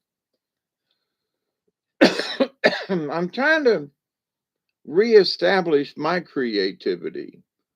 So, in doing so, I don't know, there's these different layers of, hey, you've got command of this. Well, not if I've just taken my meds and 15 minutes later I'm feeling sleepy and I can't stand it and I have to lay down and take a nap. That's not being very creative. And so I know there are folks that have a lot more issues than I do, and it sounds like I'm bitching, and I am. I will admit it. But in doing so, in my bitching about this, I want to be creative in how I can get around this, how I can change my behavior. So for folks who, if you're bored, then create situations to get your ass out of the boredom. Okay. I mean, Well, I don't know what to do. Get creative. Well, what should I do? That shut up, quit bitching, take a deep breath, and just ask the universe, man, I need help getting out of this situation. And you say, well, Hawkeye, now what the hell are you doing? Listen, this is how you become creative. You ask the universe to help you solve an issue. Too many times I had problems with machines, tooling, or whatever it was. And I mean, when in one shift, there's usually 10 to 12,000 parts, pieces done. And two shifts are down and you lose, 20,000 parts. That puts the rest of the plant in a bind, and the rest of the production of whatever it is that you're doing. So there's a tendency to, like, folks have to go home and punch out and lose work, because machines aren't running. So there's always a pressure there. But that pressure also sometimes creates situations where you become very creative. I got to get this machine running, or I have to get this done, or let me look around and see what's at my disposal here. And you can get very creative, okay? Because you want to go home on time, you know? So you put a little shim behind a something and you tweak a something, and the next thing you know, your machine's running again and you're back in production. And ooh, now you can go home, right? But it's because you were creative. Now, with the closed mind situation, where, oh my God, the machine's broke and and they're going to make me stay late if I don't fix it. And that should last about a minute or two. And then you should recover. I've learned this myself. You should recover and say, son of a bitch, I know it's just before I go home. God, all right, deep breath. Okay, now, what do I need to do to fix this so I can go home? Help me, universe, to be creative, to create the situation, to fix the situation, to create the fix or find the fix, or, it's part of being creative, you see. So, too many times I have tapped into the universe and just, I look up at the sky and go, well, uh, most of the time is looking through looking up at the ceiling of the plant or my office or whatever, and go, come on, guys, close my eyes, take a deep breath, lean back in my chair, or sometimes just take a little walk around. And sometimes I'd get in my truck and drive around the neighborhood there for about 5 minutes and take me a hit off my bowl. And I'd just say, okay, universe, I need a fix for this. Help. How do I do this? What do I do? And so you're asking the universe to help you be creative. I'm not just hundreds of times, but in the 7 years of working, there are problems that arose two or three times in one shift, you know, because there were hundreds of machines. And so it's like, so there was always something that could happen potentially or whatever. So, but anyway, so this idea though that it's the universe that's around you all the time. If you're bored, then ask the universe to help you out. If you're having a situation and you don't know how to get out of something which requires some creative thinking, then stop and close your eyes. And I'm telling you, you got to have faith though, because there have been times it's like the answer might not come right away. It might take 10 minutes. It might take 10 hours. It might take 10 days, depending on the problem. But the idea is that you don't give up. You, in your creative form of being a human being. Now, how special is it that no other critter on this planet, at, I'm not talking about aliens or nobody, other than human beings, have the ability to have an imagination and to, guess what? With that imagination, oh, is it fire in the whole time? Oh, anytime's a good time to fire in the hole. Um, might have to repack this. But the idea, though, that there is inspiration in the air that we breathe. There's inspiration in everything, really. I mean, you wave your arms through the air. Now, I'm have thought about. I've done Tai Chi in the past, and I need to get back into doing it again. But in work at Tai Chi, now I've not had any real instruction. I've seen a couple of videos. I bought a VHS video years ago on how to do Tai Chi at home, kind of thing. So, but what I've learned about it is that you and your body, or you can push air up, and you can take and bring energy and push it down. You can take it and stretch it this way. You can bring it to you. You can push negative energy away. And you can manipulate the air waves around you, which also means that if you can make the um, um, in the house, when there's the sun shining through the windows, you can see the dust particles flying, you know what I mean? And if you make swirl in the air, you can watch the dust particles, swirl or move or whatever, so that then knowing that by moving your hands in a direction, you're moving molecules around you're moving the air molecules. You can move your hand quickly and create a little wave. If you're smoking a cigarette, you can wave your hand and the smoke change.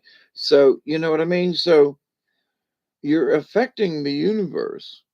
And by moving your energy around in the universe, you're creating different patterns of energy waves and whatever. So, in this understanding of, well, what good is it going to do? I've had a pissy day and blah, blah, blah, blah, blah.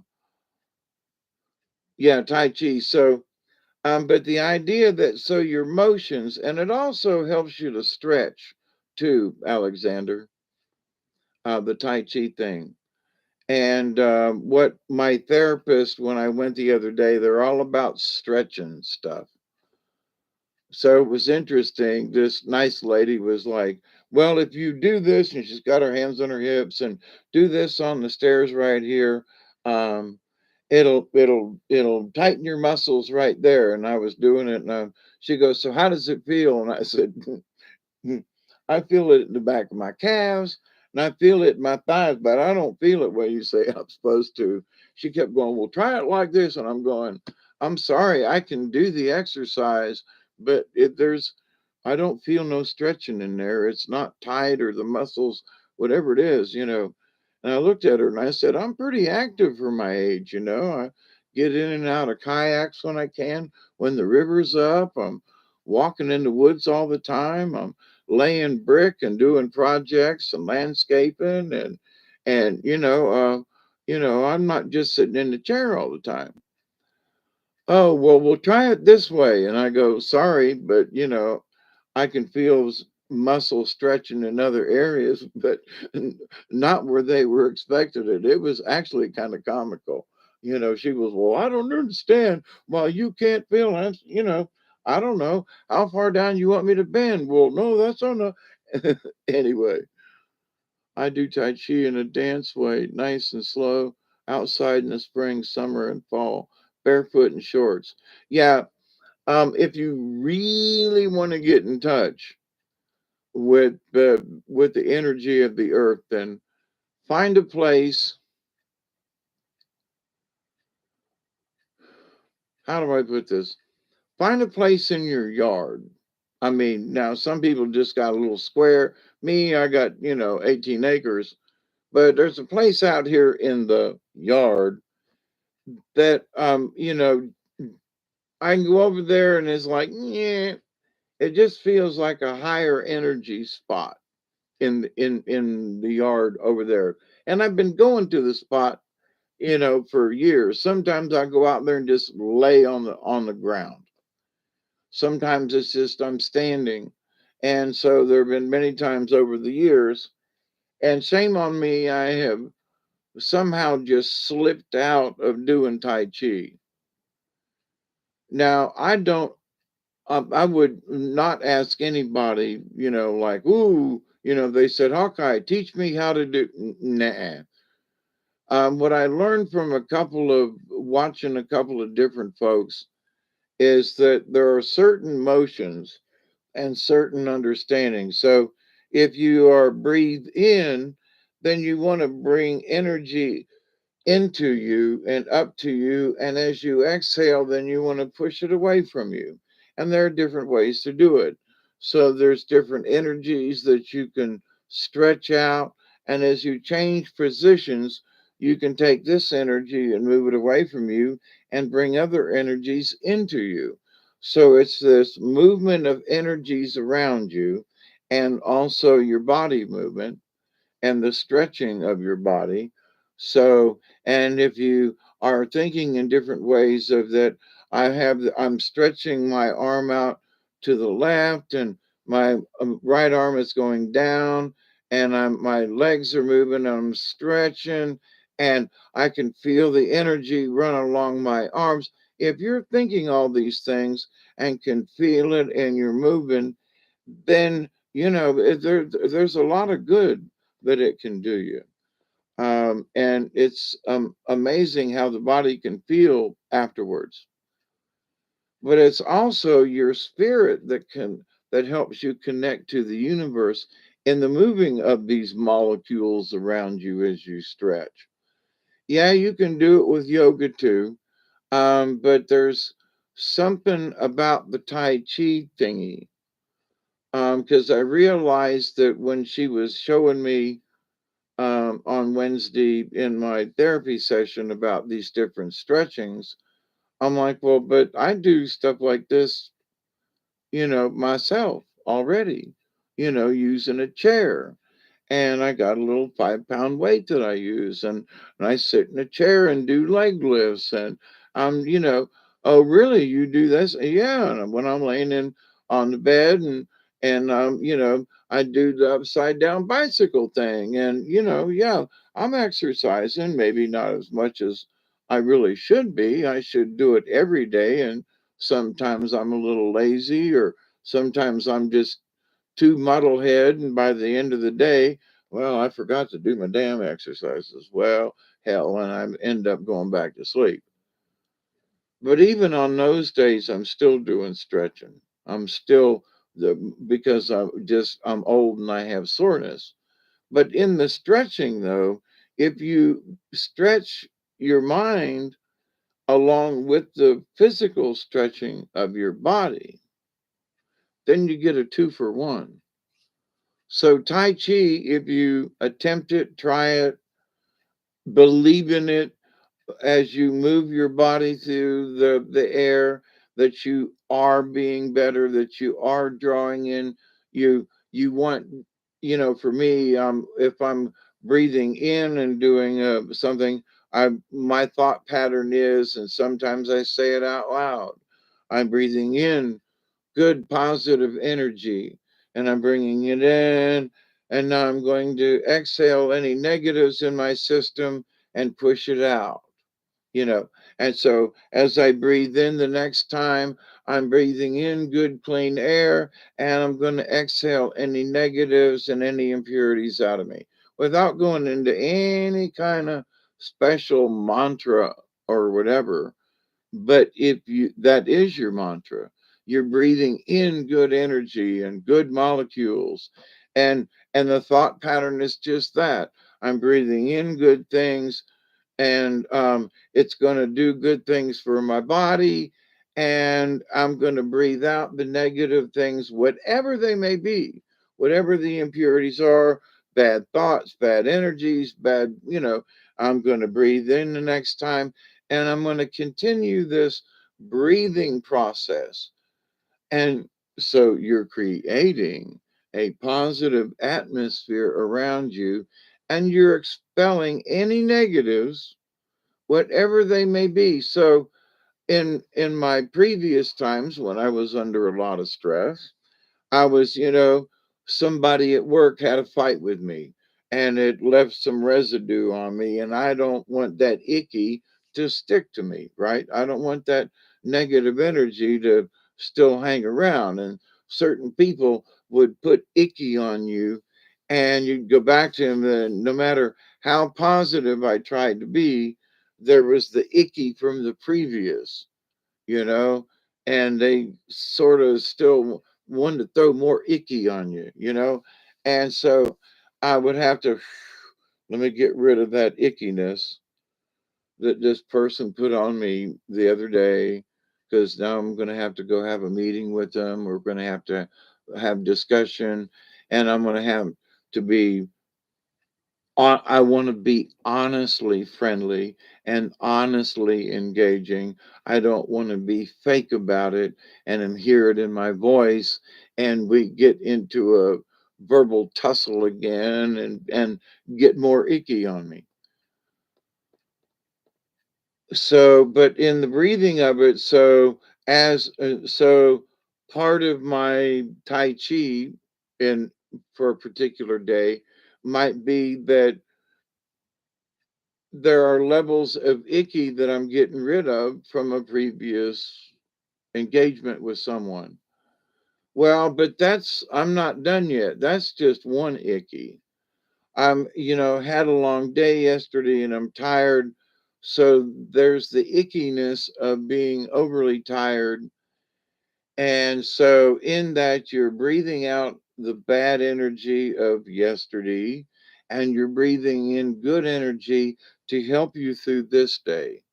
And so yesterday is gone. I'm breathing in new energy. The creator, I'm asking for, help with this, charge the air that I'm breathing, and you're stretching, and that feels good. And you're getting rid of the old, and you're stretching, and you're going to feel better. And so that, and as you're breathing in the good, and you get rid of the bad. So then as your thought process now over 5 or 10 minutes, you've gotten rid of icky from a person. You're working on the icky from the day before. You're working on whatever icky, negative energy or tiredness or soreness or whatever it is. And the ickiness, like at my age now, is a lot more less than it used to be. So degrees of ickiness, depending on the days or whatever, but you still want to get rid of any soreness or yesterday or whatever, and replace it with even more positive energy, and even more, new, fresh stuff to recharge you, and to stimulate that creativity in all of us. Because the universe has absolutely given humanity one of the most special things in the universe. Well, people say, well, free will. Yeah, okay. And well, that you got, freedom. Okay. But I think the universe, in its infinite wisdom and mercy and power and whatever, the idea of creativity, being creators of stuff, thoughts, words, deeds, actions, creators, right? Now, human beings, there's Hitler and all them folks that did all them things, and they were creative in really bad ways in how to kill people and stuff. They got really creative with the war machine and how to kill each other and how to wipe out thousands of people at a stroke of, um, but humanity also learned a couple of things. So, in all of the millions of people during World War II, um, and also World War One, but to the point, and we've got 11/11 coming up. I was watching a World War One movie about the trenches, and that there was this one last. The Germans said, "We're not going home um, as failures," and so there was this like 30 minutes before the quote end of the war. Was supposed to the gentleman around the table said it will happen at 11 p.m. on November the 11th. So it was 11/11/11. I thought that was interesting. So it was like 10:30, and they all knew it, that 11 o'clock the war is going to be over. And so these Germans and Allied troops got into it literally 10 minutes before 11 and fought it out. A bunch of guys were killed. And then, a siren rang and it was 11 o'clock and the war was over. But in that 30 minutes of time, there were several hundred people, that were killed and at least wounded, maimed, and otherwise. But, and just for whatever freaky coincidence, these German soldiers created within their own mind that to go back home, that they feel like they let the motherland down. And, that they couldn't face their wives and children or whoever it was back home.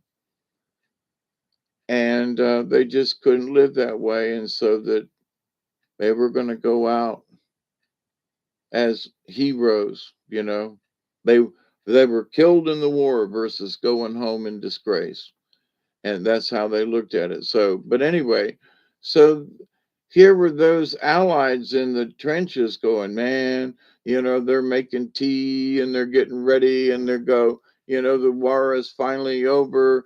And the next thing they know, Germans are coming into the trenches and throwing grenades and for the last 30 minutes of the war, they just couldn't stand it. So they created, even though everybody else was ready to stop, they created their own little war for 30 minutes, you know? And I found that just flabbergastingly interesting. But we're coming up on 11/11 here soon. So I know, Michelle, you see the number 11 a lot. And it pops up in my, on me at times too. So, but the creativity on the different levels of I never would have thought they would have created this. I never would have thought that somebody would have thought this or even would have had a thought process where some kind of weird shit would have come out of it or you know how they how some of these people I got the last couple of days I had a little spot where I was looking at some of the atrocities from World War II and the concentration camps and stuff and some of the it was about some of these guards and so forth that got you know during the Nuremberg trials and so forth like that. It's 222. Is it really? Yes, it is. Actually, 222. I agree. It's time for another buzz. But anyway, so in watching it, I was like, how creative some of these, like Mangala and the atrocities. I mean, you sit around and figure out how to pull people apart or how to kill them or how to what? I mean, I'm sorry. It was hard for me to listen to some of the weird and sick shit some of these folks did. You've been seeing 11 since 2004? I think I've been seeing 11s for a long time. Um, since the late 90s, since really doing a lot of computer work and when the internet still really was starting to take off. Because you got to remember that in the late 90s, we still had dial up, okay?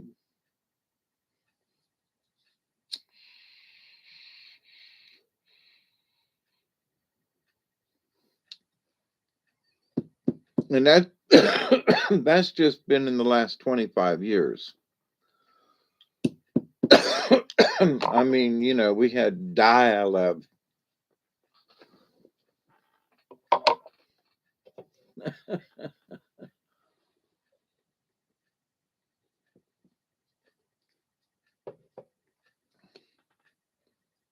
And now we live in a 5G network where your cell phone's faster than the fastest computers and whatever we had back in the day, unless you had a T1 line, which sometimes was fiber optic. But anyway, so to be creative, so um,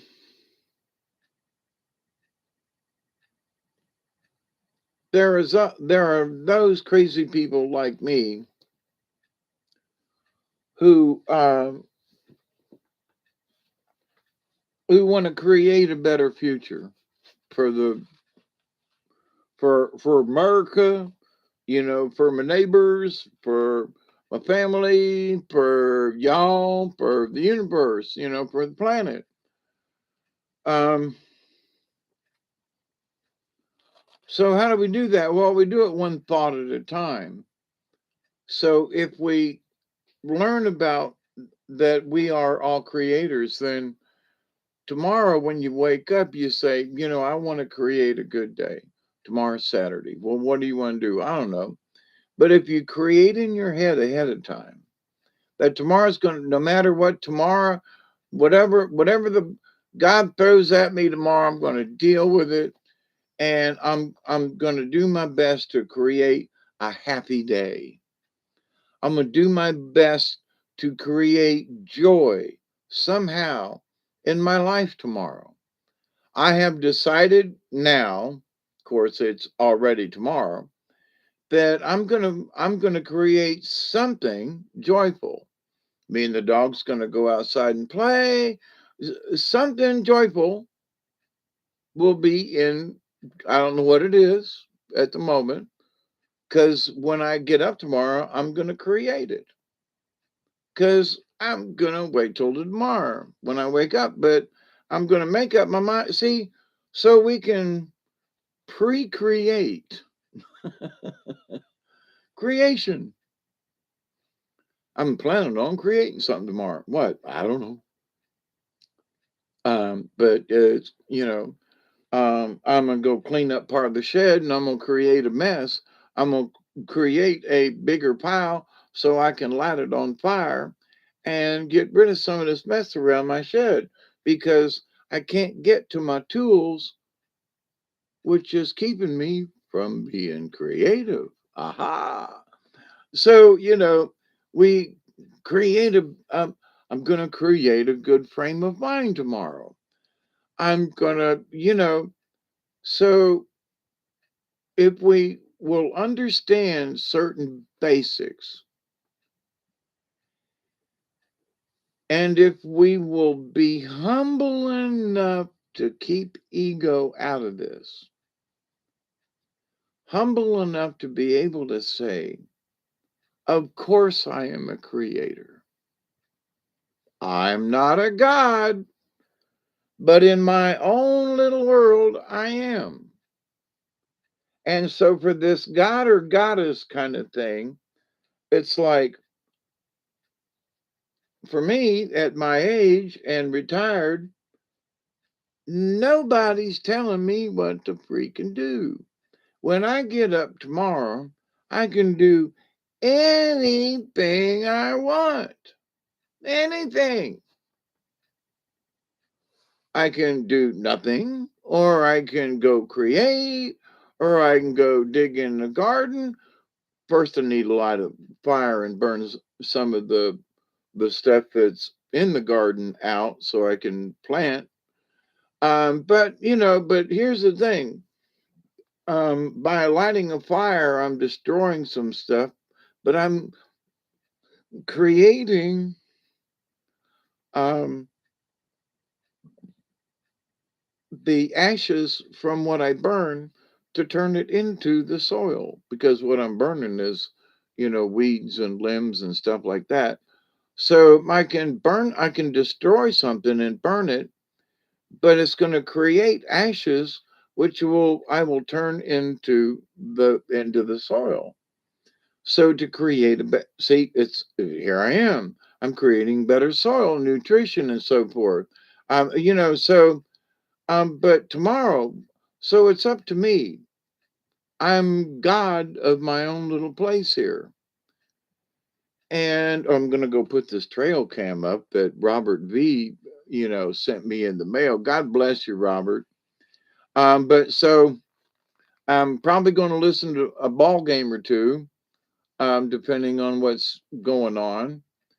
The weather's supposed to be nice, so I'd like to go outside and maybe pour some concrete and finish creating my front porch out there. Lots of other stuff, but I want to create a good mental attitude. I want to be positive, tomorrow. I want to create joy. And during that time, I want to, which I always do, but I want to continue to pray that each and every day, that each and every one of you will continue to learn how to accept and receive the knowledge, the healing, the wisdom, and the many, many blessings that are out there in the universe. And so, if you're having trouble thinking about something, honestly, just stop worrying about it. But you got to believe and clear your mind and ask the universe to help you.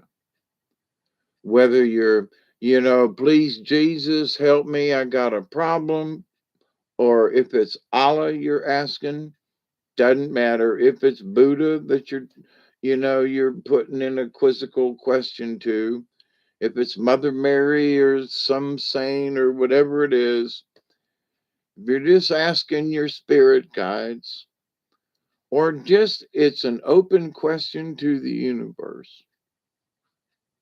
If you learn to listen,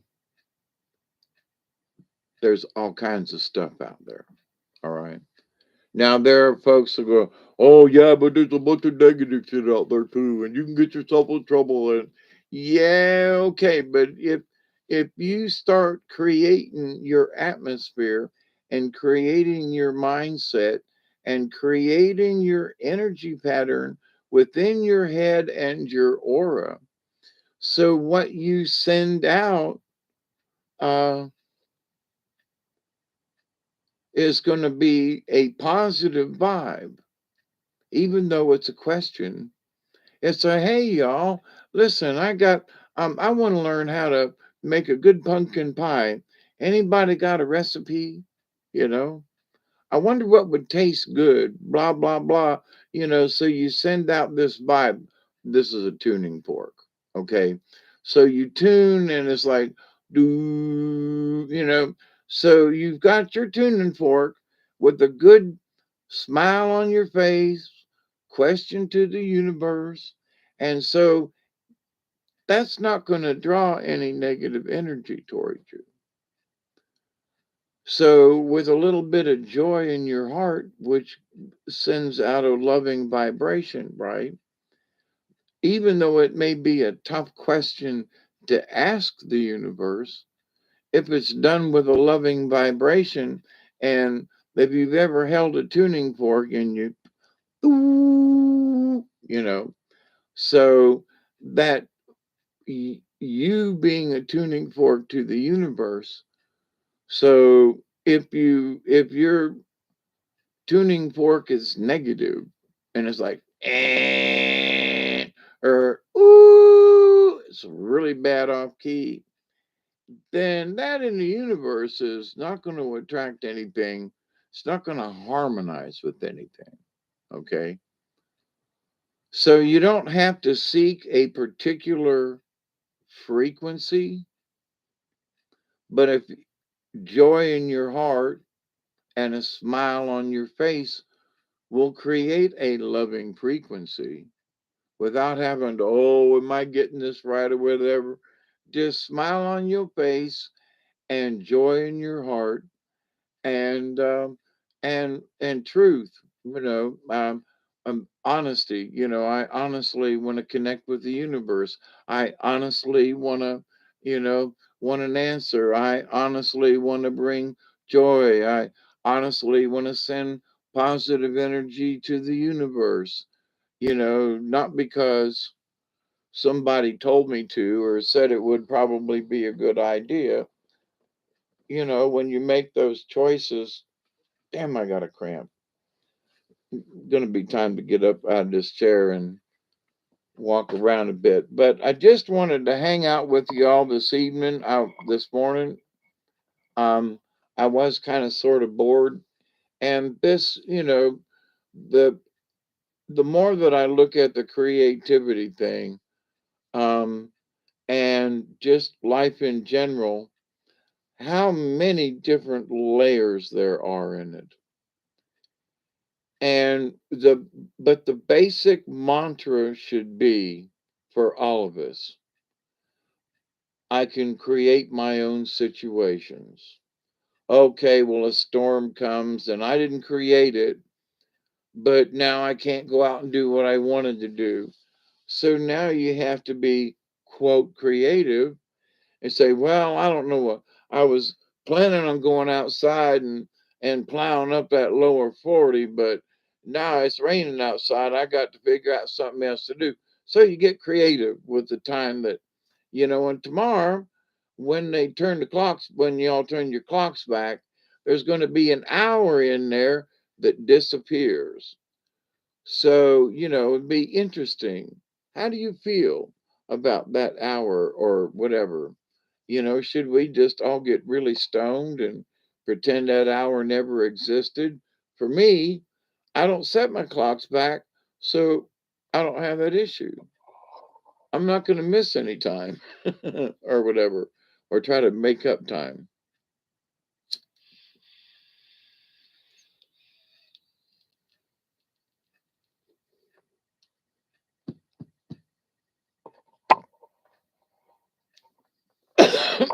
I will tell you this in my long history of living, these 70 years. God, it's so nice to be able to drag that into the conversation. These 70 years, is that um of course my intention in the universe is to learn how to be humble all the time and to not grovel in the dirt or worship anybody or none of that, but to just be humble, right? And to different circumstances require different lessons in learning to be humble, like going to the doctors and having being x-rayed and poked and prodded. There you have to need to be humble with some of these things and the people that you meet, and it's a humbling experience to see your insides and just for folks to poke and prod you, you know. Um,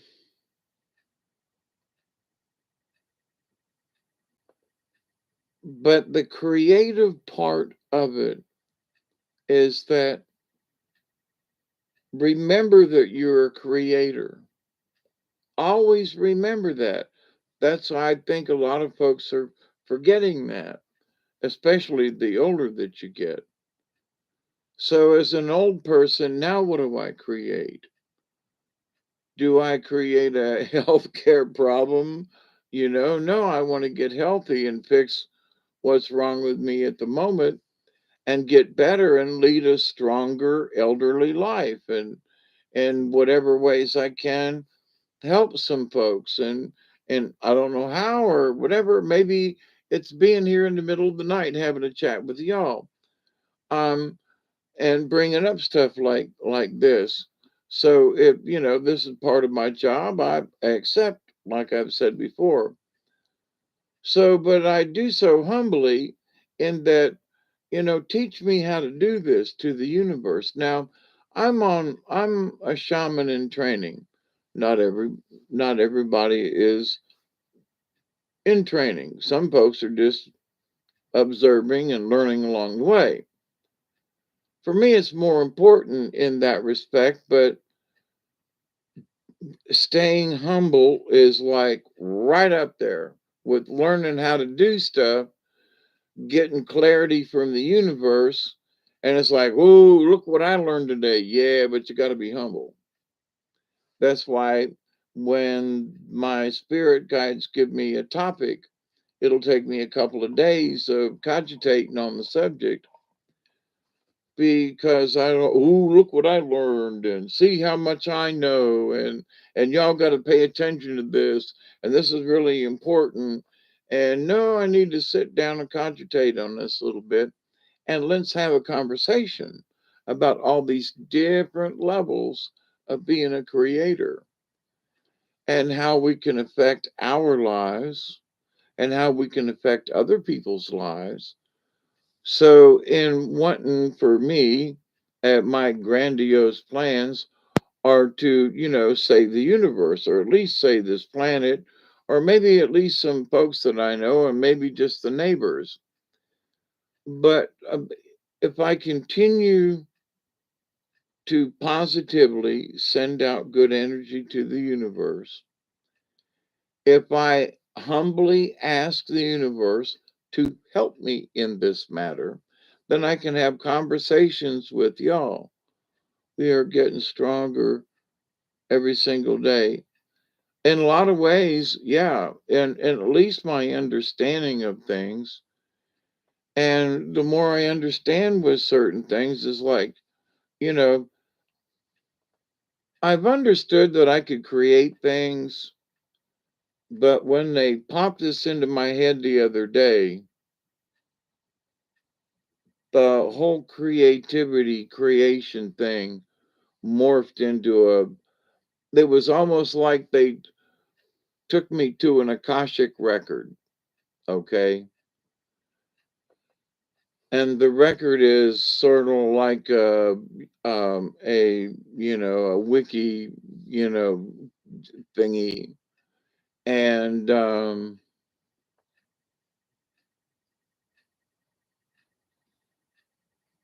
here's information on this subject. And here, like going to the library, here's some periodicals. So you want to learn about this here? Well, this guy wrote a book on this, and it's a little lopsided one opinion, but and then here is some actual facts, you know, and on the subject, right? So in my thinking about a subject, like being the creator thingy, um, I didn't want to harp on this. Yes, you are a god or a goddess, but for God's sakes, these I could go off on a tangent about these people who preach this God goddess stuff. But you want to know something? Several years ago, it was really popular. And there were several channels that I listened to, and a lot of people preaching this. And I could get that, hey, you know, quit waiting on somebody else to create something for you. Create it for yourself because we are all gods and goddesses. Okay. But some of these folks took it to the extreme that, oh, I am a god or goddess. I can use magic. I can call upon the spirits. I can create planets. I can and they just went wacko with the creation thing. And it's like, why don't you just take this creation God goddess thing you know, and I couldn't listen to some of these folk anymore. But here's the interesting thing. Them folk have disappeared. All the channels and stuff that I monitor, ain't nobody talking about it anymore like that. Only a few people, and I think they got to the party a little late. What I mean is, I've been at this for almost the last 30. Well, you know, I go back to JFK assassination and Lee Harvey Oswald. I saw um, Lee get shot when he was, when they were taking him out of the jail thing in Dallas on Sunday. We were headed to church, and that famous shot where he doubles over. Jack Ruby had a gun in his gut, and I was like, "Ma, look!" I mean, we were literally dressed going to church, and it was live in black and white. But so I've been at this ever since, ever since. As far as looking at things and conspiracies and things being different, out of place. I mean, just, so looking at things now, especially with a lot of practice over the years, um, you know, it's best to stay humble because a humble attitude when you get new information, if you think you know it all and there's no way that you could learn anything more. I mean, I was like, I know I'm a creator. Yeah, I know I'm a god or goddess. Yeah, I know blah blah blah blah blah blah blah. And it was like, Hawkeye, you need to shut up and just listen. So if you're the arrogance comes when you think you know it all.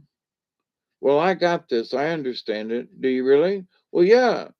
Well, after all these years, here these last couple of days of cogitating on this subject of being a god or goddess, I've literally all these different layers, all these different meanings of creating and how we can create, and the fact that it through the vibrations of what we create, we actually can affect the universe because of that energy that we are emitting or putting out there.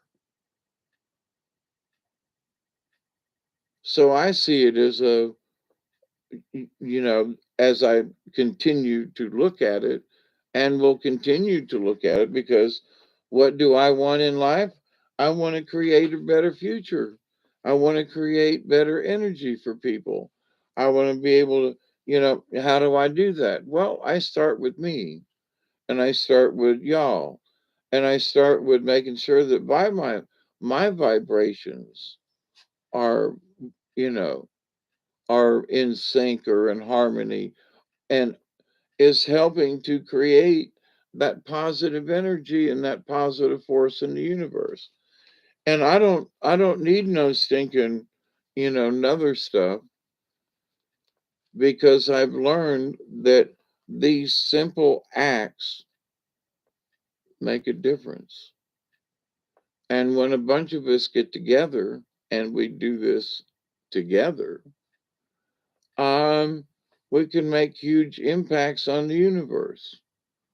So let's keep doing what we're doing, because I continue to pray that each and every day, that each and every one of you will continue to learn to accept and receive the knowledge, the healing, the wisdom, and the many, many blessings out there in the universe. That's two. But, each and every day it to look forward to. It used to be that I didn't want to see tomorrow, because tomorrow is only going to bring me pain and depression, and now it's like, and I'm age 70. Now, what am I going to do with my life now? What do I have to look forward to? What good is it? What good can I make in the universe? What, you know, I should just sit in a chair and watch TV and say, the hell with it, right, to the universe. Or should I? Well, of course, it's up to me. Do I still have creative urges? Do I still feel that I, you know, am a creative enough person to be able to participate in the universe of things? Um, do I want to keep my mouth shut and just participate on a private level, where I'm always sending out prayers, but I'm not going to do it on YouTube, or I'm not going to go to church, or whatever it is. It's a private connection with me and the universe. I mean, so there's all these choices of how to create. So when I was over at my friend's house today with his little children, and me and Duggar went, because they don't have a dog and he's so friendly and everything, taking the dog over there creates a totally different atmosphere with the children, and also with Duggar.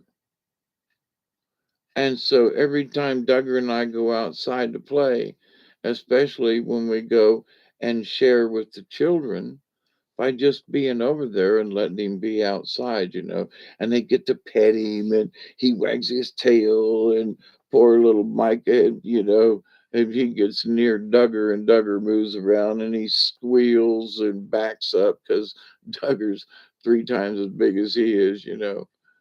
But it's the squeal and delight of these young children who've never been around a dog much, and Duggar has been around little kids growing up and rolling on him and pulling his fur and his tail and hanging on him.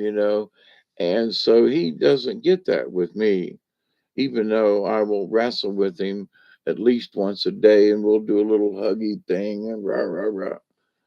But the kids, the little kids, I think it's like 3 and 4 and 5 or something like that, or 2 and 4 and 5, and one of them is fixing to have a birthday here shortly. But anyway, but my point is that I didn't have to stop over there, but by stopping, it created, you see, an atmosphere with the children, and it gave Duggar a chance to have little kids climb all over him for a half an hour, you know.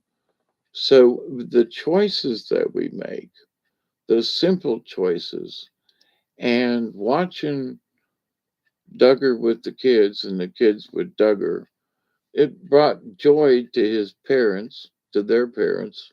It brought joy to me to watch Duggar wagging his tail and watching the little kids just playing and screaming and squealing, simply because it's just the dog, you know, and the joy of that. And like,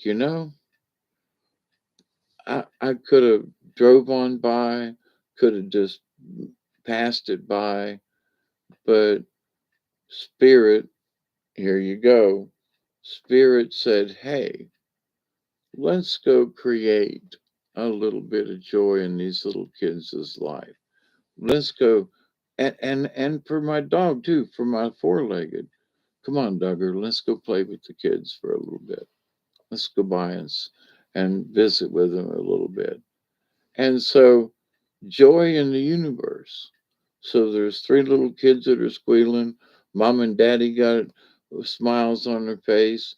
One of the grandma's over in the back, and she can hear all the squealing, and everybody's happy. I'm in a good mood, and because I played God and created the situation. Now that sounded kind of egotistical, but had I not driven over there and taken Duggar, there wouldn't have been any creativity. You understand what I'm saying? So by my thought process, and the spirits moved me to do it, to go play God simply by going over and saying hi. You know, you know what I mean? So ego has to back off and go, all right now, yeah, but I did today just go play God. I created this, 45 minutes worth of joy and goodness and visiting with the dog, and I created this situation simply by going over there and stopping just the circumstances. So, but yeah, I did play God because I create, get my drift. But at the same time, ego has to come up and slap me and go, yeah, but you did it for the dog, you did it for the kids, and I did it for me too. It was out of the way, and I did not have to do it. And, but, because I had to be in control of the dog and making sure everything was going along. Um, and so I had to be the camp counselor and I had to be the dog sitter because I can't just turn him loose. They've got rabbits on the porch and cats in the yard and chickens down in the so I can't just turn Duggar loose. So I have to be in control of him, which means that yes, I am the creator, but at the same time I gotta be the one in charge too during the operation, right? That sounds weird. During the operation, the operation of taking the dog over. Hey, Sheila, how are you? Good morning to you. You've been shooting in the backyard? Oh, look what I got, Sheila. My good friend Robert V sent me in the mail. He bought me a trail cam. I've been putting deer corn out in the back, and then I've been here too long and been watching. But I've found that I've put some deer corn back.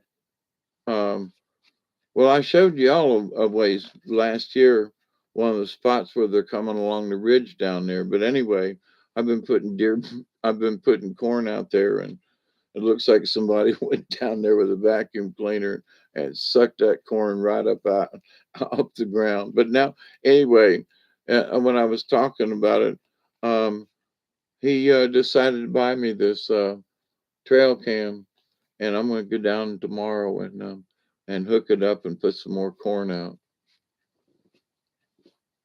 But I don't know about you, but there have been several. I haven't seen any, but I can sure see I'm sure see the signs. I heard some guns going off in your towards your direction the other day. Don't know if it was you or not. It could have been further down.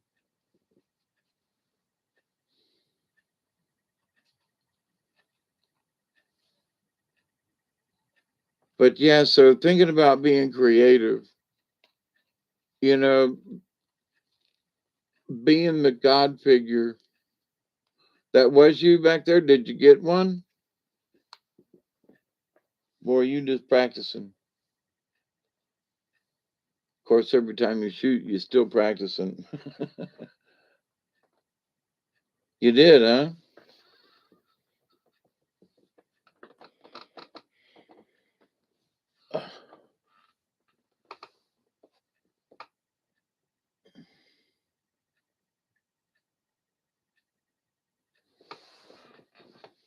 I know with as dry as it is in my backyard, in our backyard,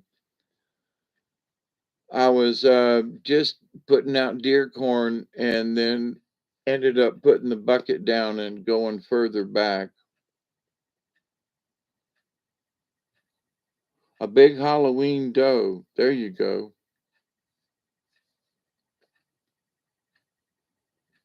Um, but it's hard to see any tracks because the ground is so hard.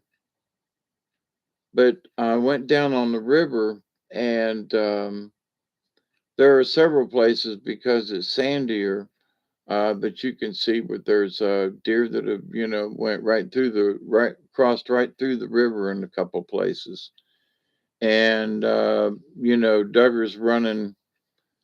You could tell he's running certain lines, and in watching him, I could find deer print in some of the places where he was sniffing and jumping, and there's a lot of activity down there towards the river. Uh, and going it seems like going both ways, but one of the interesting things that I saw was the deer crossing the river in several places. And I don't know about your end, your side, but down on my end, I was surprised at how many places I saw where you could, clearly see, that the deer were crossing the river. So there's a lot of activity back there. And now that, Miss Robert V sent me this trail cam, I got some memory in it and I got the batteries in it. So I'm gonna go put it out first in this one spot where I've been putting the deer corn. Um, I I know they're there. I'd just be curious to see how big and how many. But yeah, y'all say Miss Sheila is my next door neighbor, y'all. For those of you who may not remember or know. Yeah. So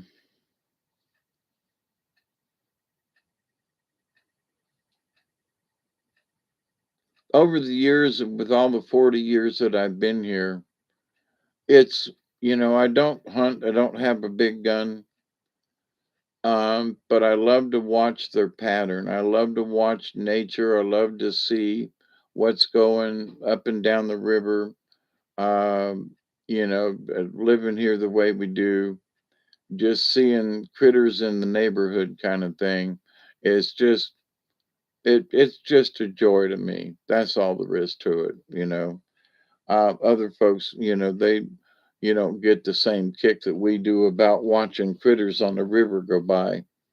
But with this trail cam now, I can find out what's you know right behind the house that I know is there, you know, because I see the signs and I've got the feeling, and watching that deer corn disappear like overnight. I put it out late one evening and went out there as early in the afternoon. It wasn't even 24 hours later, and that corn was gone. So for me, it's nice to know that I was right about where the deer are going, you know, um, and that within a 24-hour period, yep, they got it. Whether I see them or not, to know that I was right about it. It just like, yeah, and I knew they was there. She will eat good.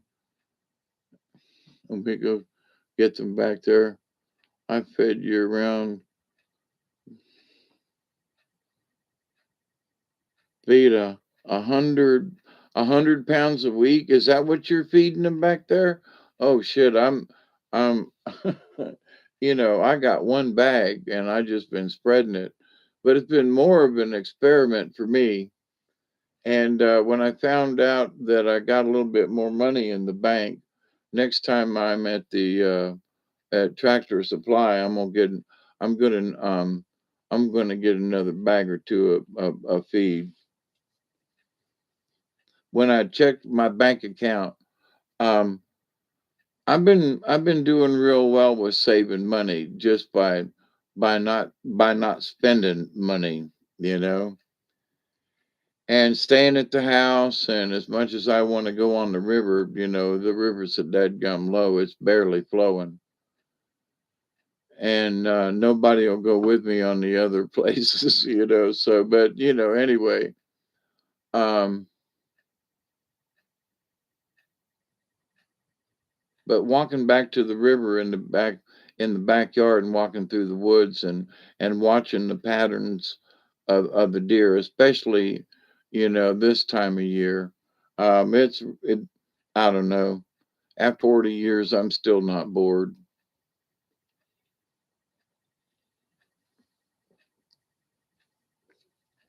And I know different people live in different places and all that, and y'all hear me talking about the woods and all that. But I'm not always in the woods every day. I'm not always on the river every day. Especially since, with my back issues and summertime and just, but I'm always involved with my yard and with what's going on. And so considering my yard and just right here, it could be anybody's yard in a, decent neighborhood.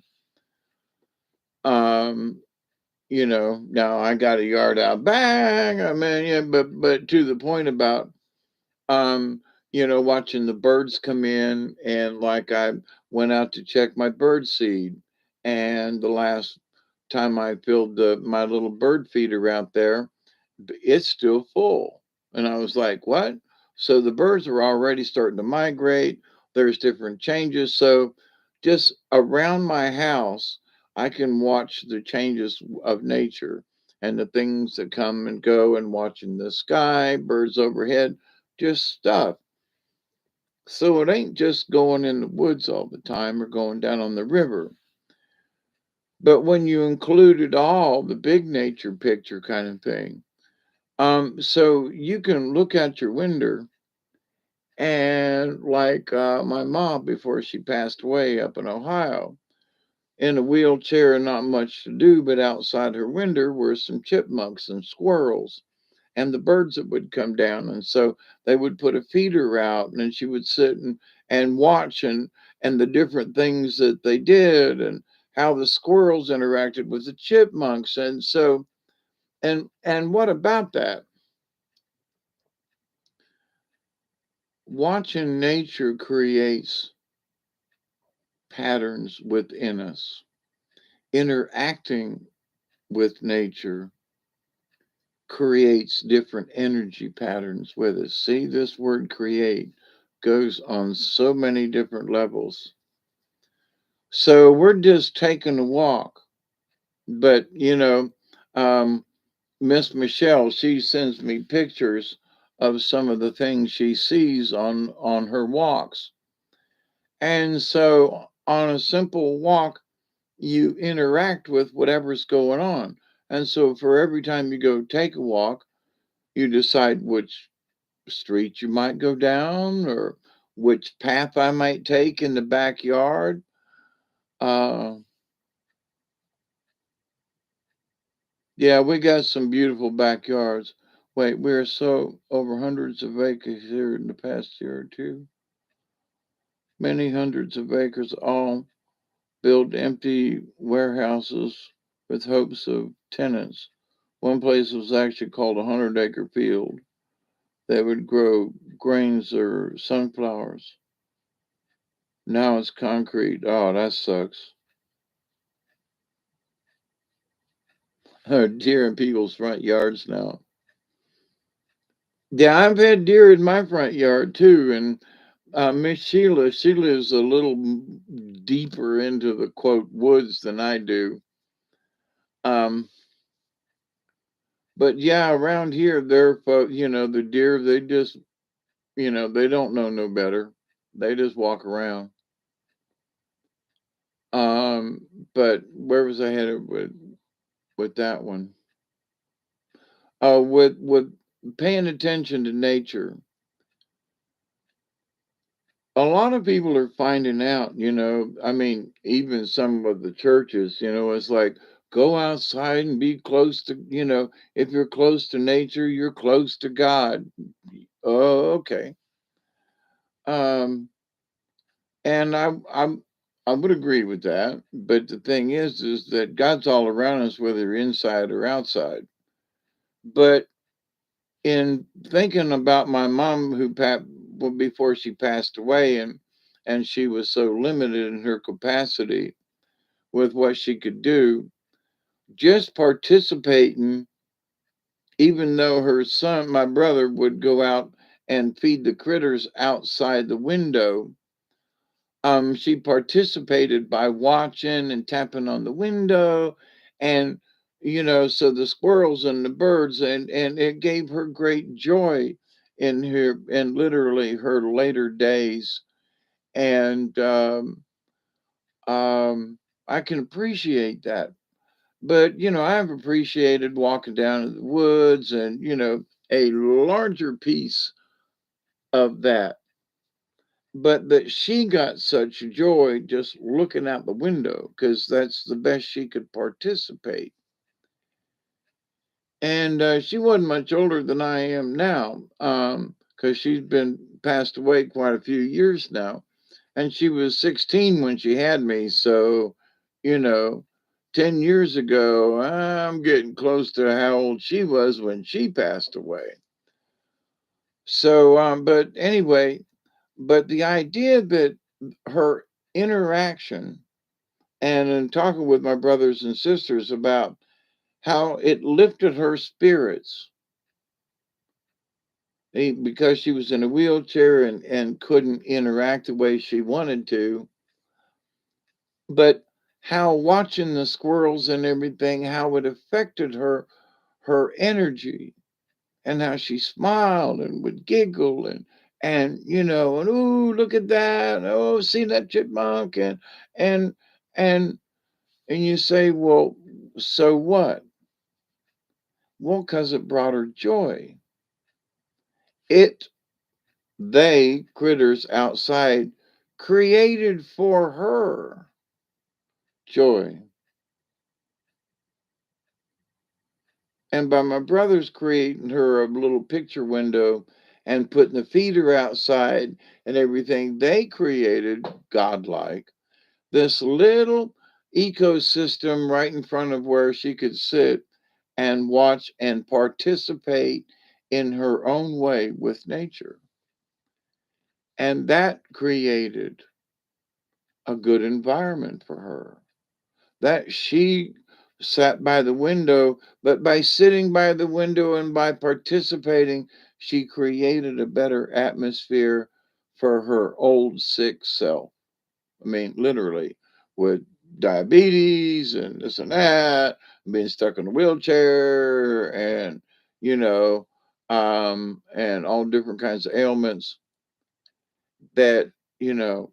So the creation level, many different levels, and how we are gods to other people because we help, or don't, we help create situations for people to interact with nature or to interact with other people.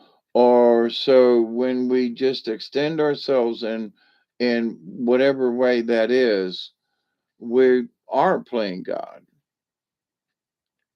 And if our intent is true, then think about, we're co creators on this planet of positive energy with people.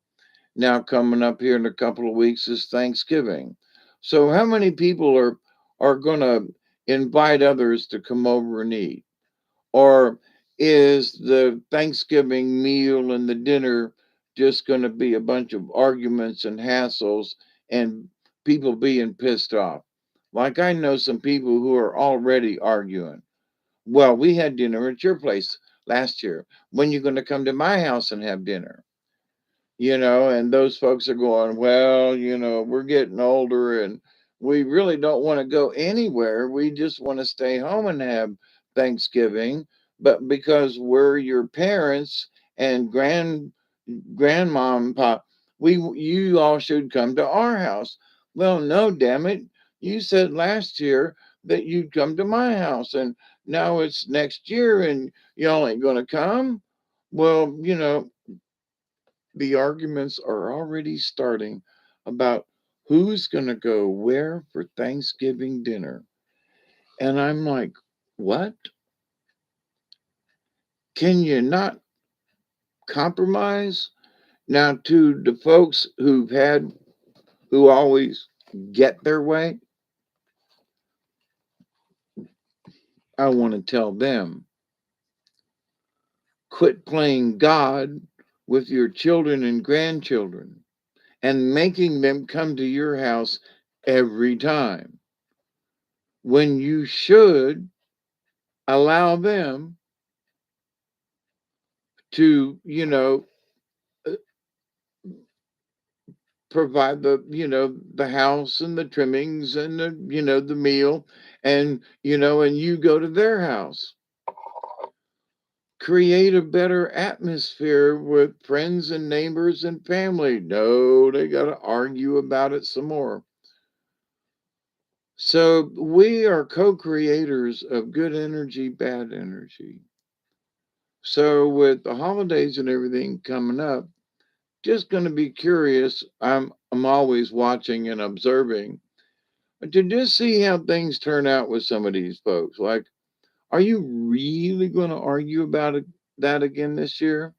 Can you not like drop your ego and go to your daughter or daughter in law's house or to your granddaughter's house who wants to do Thanksgiving, but y'all wanna be prissy and push her off, she's got kids and a family now and would like to bring everybody to her house and do things. Oh, but you can't do it because it's always been tradition to do it at, you know,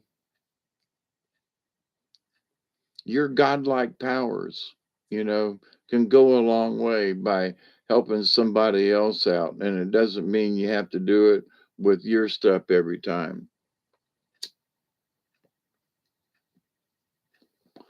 But I love you all. And thank you, Michelle, for the pictures. I hope Nate's doing well.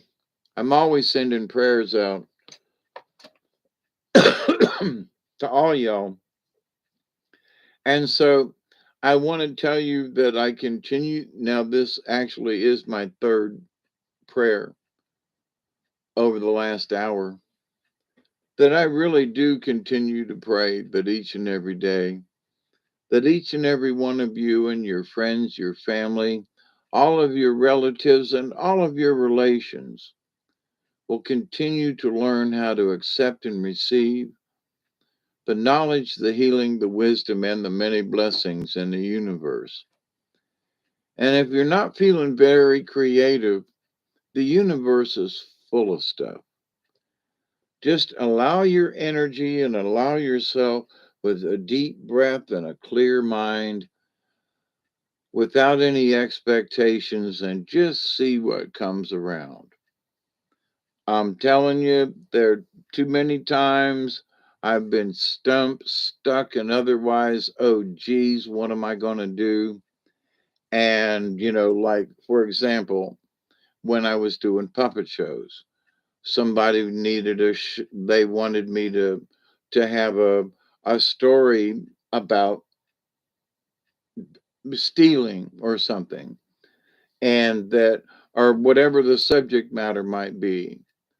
And I couldn't, um they called me 2 weeks ago and asked me if I could do it, and I said sure. And I felt sure that I could come up with a story. It's been 2 weeks.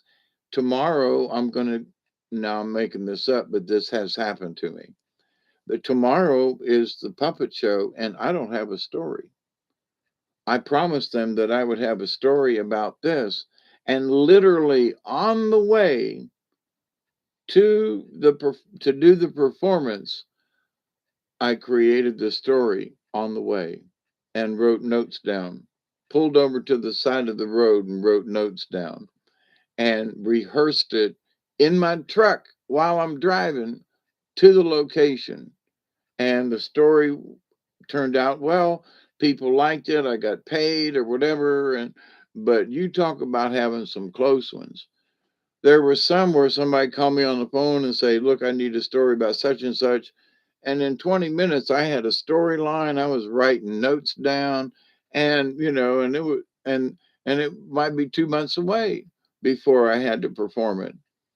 And there have been times when, so I've asked the universe, and sometimes the universe comes up with the answer right away. And there are other times when I'm literally pulling teeth out of the universe, especially with some of them stories and things that happened years ago. But to the point, I believe, I believe, I believe, I believe, I believe, because I've trusted the universe to help me out many times. Jesus, just give me an idea. Just give me one. All I need is a piece of an idea. Hey, Mossy man, all I need is a piece of an idea and I can take it from there. Holy crap, holy moly. All I need is a piece of an idea and I can't, I ain't had, and then all of a sudden it just like dink. Oh my God. Oh, and then now I can, and oh, I've got this character, and now I can build the story around this, and I can use this, and all of a sudden the pieces will come together. And and sometimes it's easy as apple pie, but I allowed myself back then, as I do now, if there's a subject matter. Of course, I'm not writing stories for puppets anymore or anything like that. But they have been kicking me in the butt like, so, Hawkeye, what are you going to do for the rest of your life? I don't know. Well, you just going to sit down there at the house and, and play gardener? Well, I could. Or what about this creative thing? You used to be creative all the time with stories and puppets. And yeah, I did, didn't I? Yeah. Well, what are you going to do now? Well, I don't have a flipping clue. Let me take care of these few ailments that I've gotten, and let's wait for the dust to settle a little bit. But I don't know. I don't know what the hell I'm going to do. Do you have a job? No. Well, I got 18 acres and there, so I've got the opportunity, but that means that I need to be creative. Okay. So I realize that whatever's going to come in the future, because I am not going to sit around and play tiddlywinks by myself and, sit and watch TV. That is not, no, no, no, no, no, no, no, no. I have no idea how many years I got left, but to sit around and not necessarily waste them because I'm retired and I worked all my life and I deserve to sit down and watch TV if I want to, but that's not the point, right? I still have this. You coming to see me today? Okay. Yeah, I went to the store, yesterday now, and I got batteries and stuff and milk and everything. I don't know if I don't I don't think I was planning on going anywhere on Saturday today. Now it is.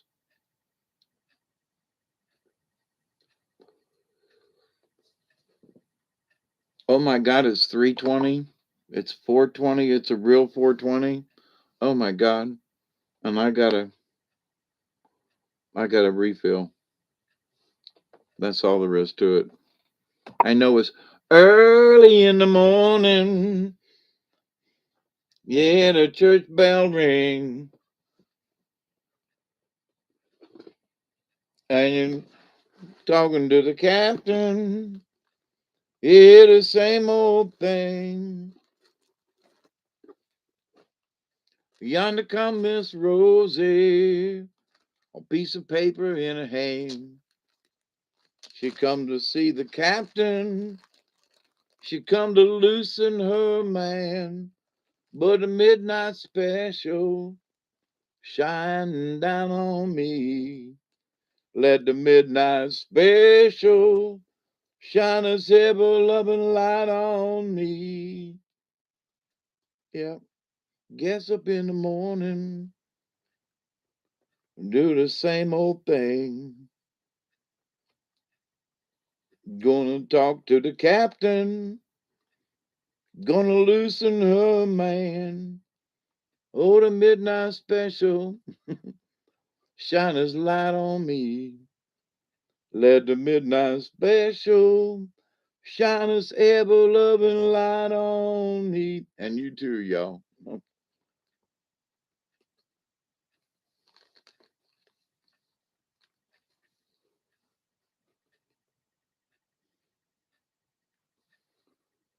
Who we Rhapsody in the Rain. Yeah, we could use some rain. I'll tell you what, down here. But checked on the river in a couple of places, and I've really, I have really wanted to get on the river, and they didn't have water to,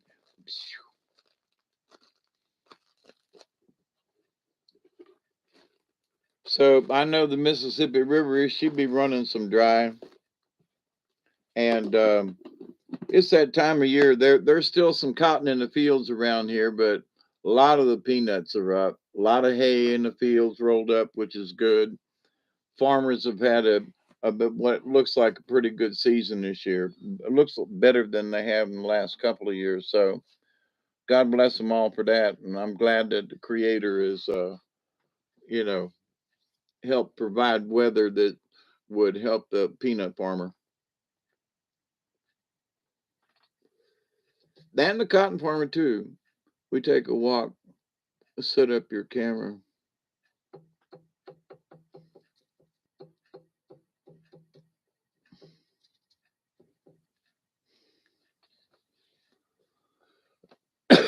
Yeah, alrighty.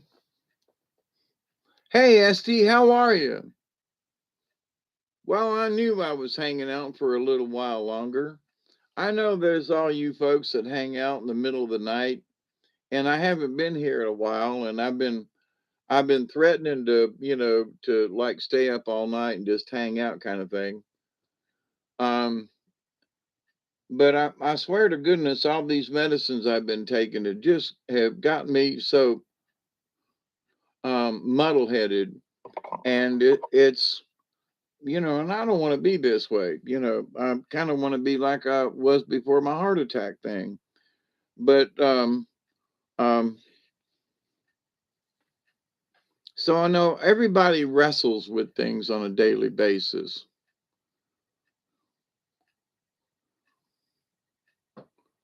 I missed y'all too, honestly. You know, I missed y'all too. I'm trying to change my time around a little bit and trying to do things in the daytime, but it's been such that with all these dead gum medicines, holy crap in a bag. I'm glad my heart is stable and that my blood pressure is good and everything's well and all that kind of stuff and I'm in a lot better shape and a lot of other folks and friends that I know whose heart conditions are much worse than me and they're younger than me. So I feel very blessed and humbled for all of that.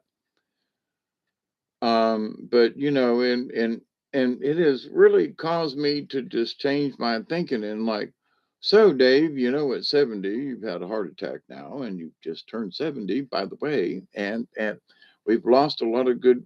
I've lost several good friends here very recently. Again, another person, and it's like, well, so what am I going to do? Am I just going to sit here and look out my window for the next how many years? And the answer is no. I would be bored to tears. No, no, no, no. So, I want to stir up my creativity. So, the things that I've done in the past, ho hum, well, that's a shitty attitude. Ho hum, well, I've already done that. Well, but ho hum, I've I've had some strange arguments with myself. Good, Esty. I'm glad it. Um, weren't you several months ago looking for a job and all? And did you? Am I got the wrong person? And you were looking for a job and weren't sure if you was going to get it. Did that work out? Do I have the wrong person? St, I'm picking on you. I just had this, deep, deep moment. Oh yeah, it was you. Okay, so my memory ain't as bad as I thought. Good.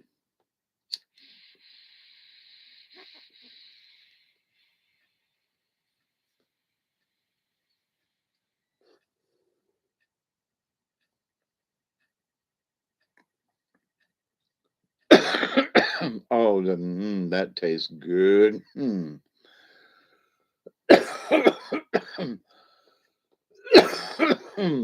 yum, eat them up. Yum yum.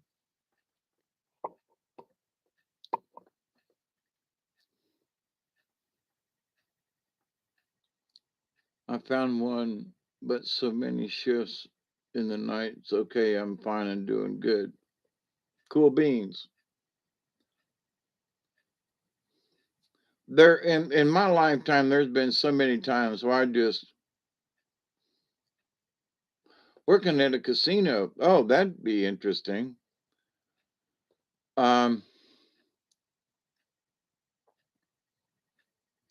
having only been to a couple myself, but having been through the couple that I was in for the time that I was there, several days kind of thing, and seeing another one over another. But anyway, I'm like, it almost if you've seen one, you've seen them all in a way. Because a casino's a casino. You're going to do gambling, they're going to have tables, they're going to have. So they might be configured differently, but casino's still a casino. And I noticed that having been in Las Vegas, and it was like, oh, let's go to this one. Why? And then you'd get there, and it resembled the last one you were in. It was like, so it's like, for me, it was like find a casino and just be comfortable and, play some blackjack, which is what I did. The house ended up winning, but I did have a good time and I was up there for a while. But anyway,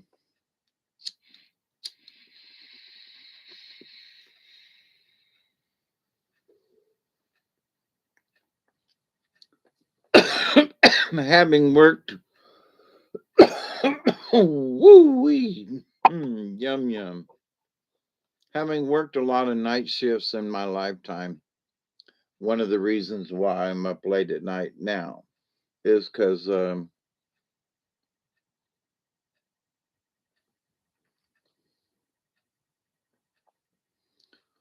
we're growing up on the carnival and the show never shut down before 11 o'clock. Even on a bad night, there's nobody on the midway. We'd still stay open till 11 o'clock. You know, Rocco Plane would still be turning. And the music would still be playing. And then on the weekends we'd work till 12 or one. On a Friday night, like tonight, for example, we might go as late as 2 o'clock. It depended on the local municipalities or wherever we were, local jurisdictions. And, Sunday nights, Saturday nights, and Sunday morning, they had us shut down. Sometimes it was 12 o'clock because as soon as it turned Sunday, then you were no longer allowed to operate your carnival stuff. And because folks, yeah, okay, Miss Sheila, you know you can. Well, call me and make sure that I'm awake, but I'm not going anywhere. But you can come over tomorrow, and I'll walk you down and show you where these deer are crossing, uh, that I've been watching now for years, and they still walking through there. And where I threw the deer corn down, and where I was planning on putting this camera, at least for the first couple of tries. But yeah, let me know, Miss Sheila. I'll see you tomorrow or later on today. Actually, I reckon. Yeah, Miss Sheila, she just lives over there, a little ways through the woods.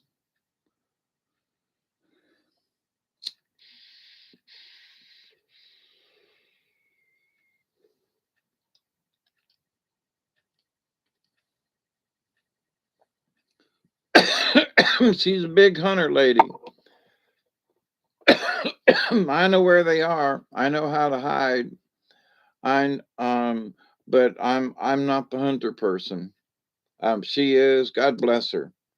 And folks who do, and they utilize the deer. They shared the deer. They shared deer with me last year, and that I'm there's nothing wrong with that.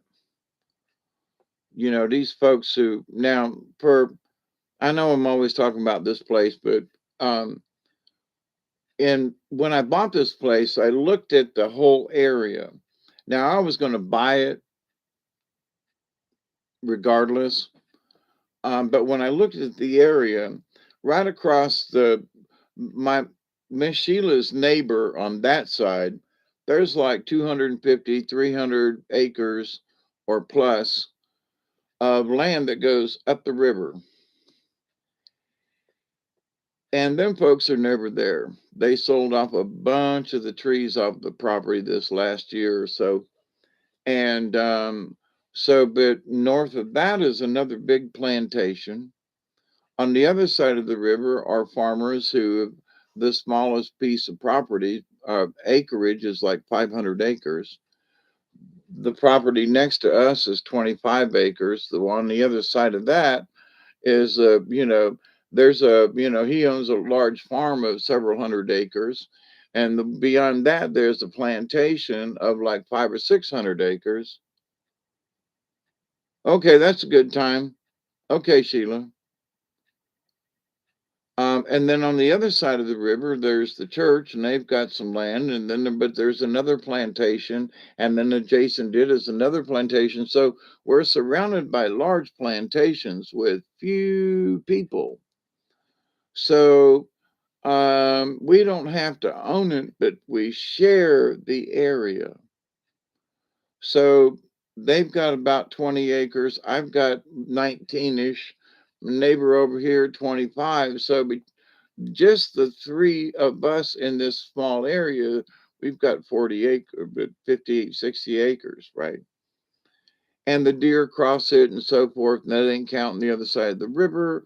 So we've got a lot of travel of wildlife where we don't have to own the property, but there's a lot of area, not necessarily like a national forest or anything, but because it's privately owned in large pieces of property, there's a lot of critters running around, up and down the rivers and the property and so forth. But anyway, so tomorrow about 2 or 3, we'll go down and put up this deer cam, and I'll let you all know how it goes. But I I know you all have different ways of connecting with the universe and looking out the window, watching the leaves fall, connecting with the cheers, Esty. Connecting with Mother Nature is always a great way to stay connected with the universe, to keep your spirit connected, to keep joy in your heart, to keep the creativity flowing, and but you have to allow it. And I know that these are some depressing times, like Tuesday is election day. Now, y'all, I'm just going to talk about this for a minute. There's been so much junk mail here in Georgia for senator and for governor and for, oh my God, the amount of commercials to have to listen to. I can't wait for Tuesday to be over with. But here's the thing, we all know it ain't going to be over on Tuesday. So keep your wits about you. Whatever shakes out of this, it's going to be a fun ride. I might get online here just, just to watch how the ride goes, especially since I don't have to get my butt checked Tuesday. But anyway, I love you all. Please stay safe. And remember that you are, gods and goddesses in the very simple fact that you can make changes to your day. You can create a better atmosphere.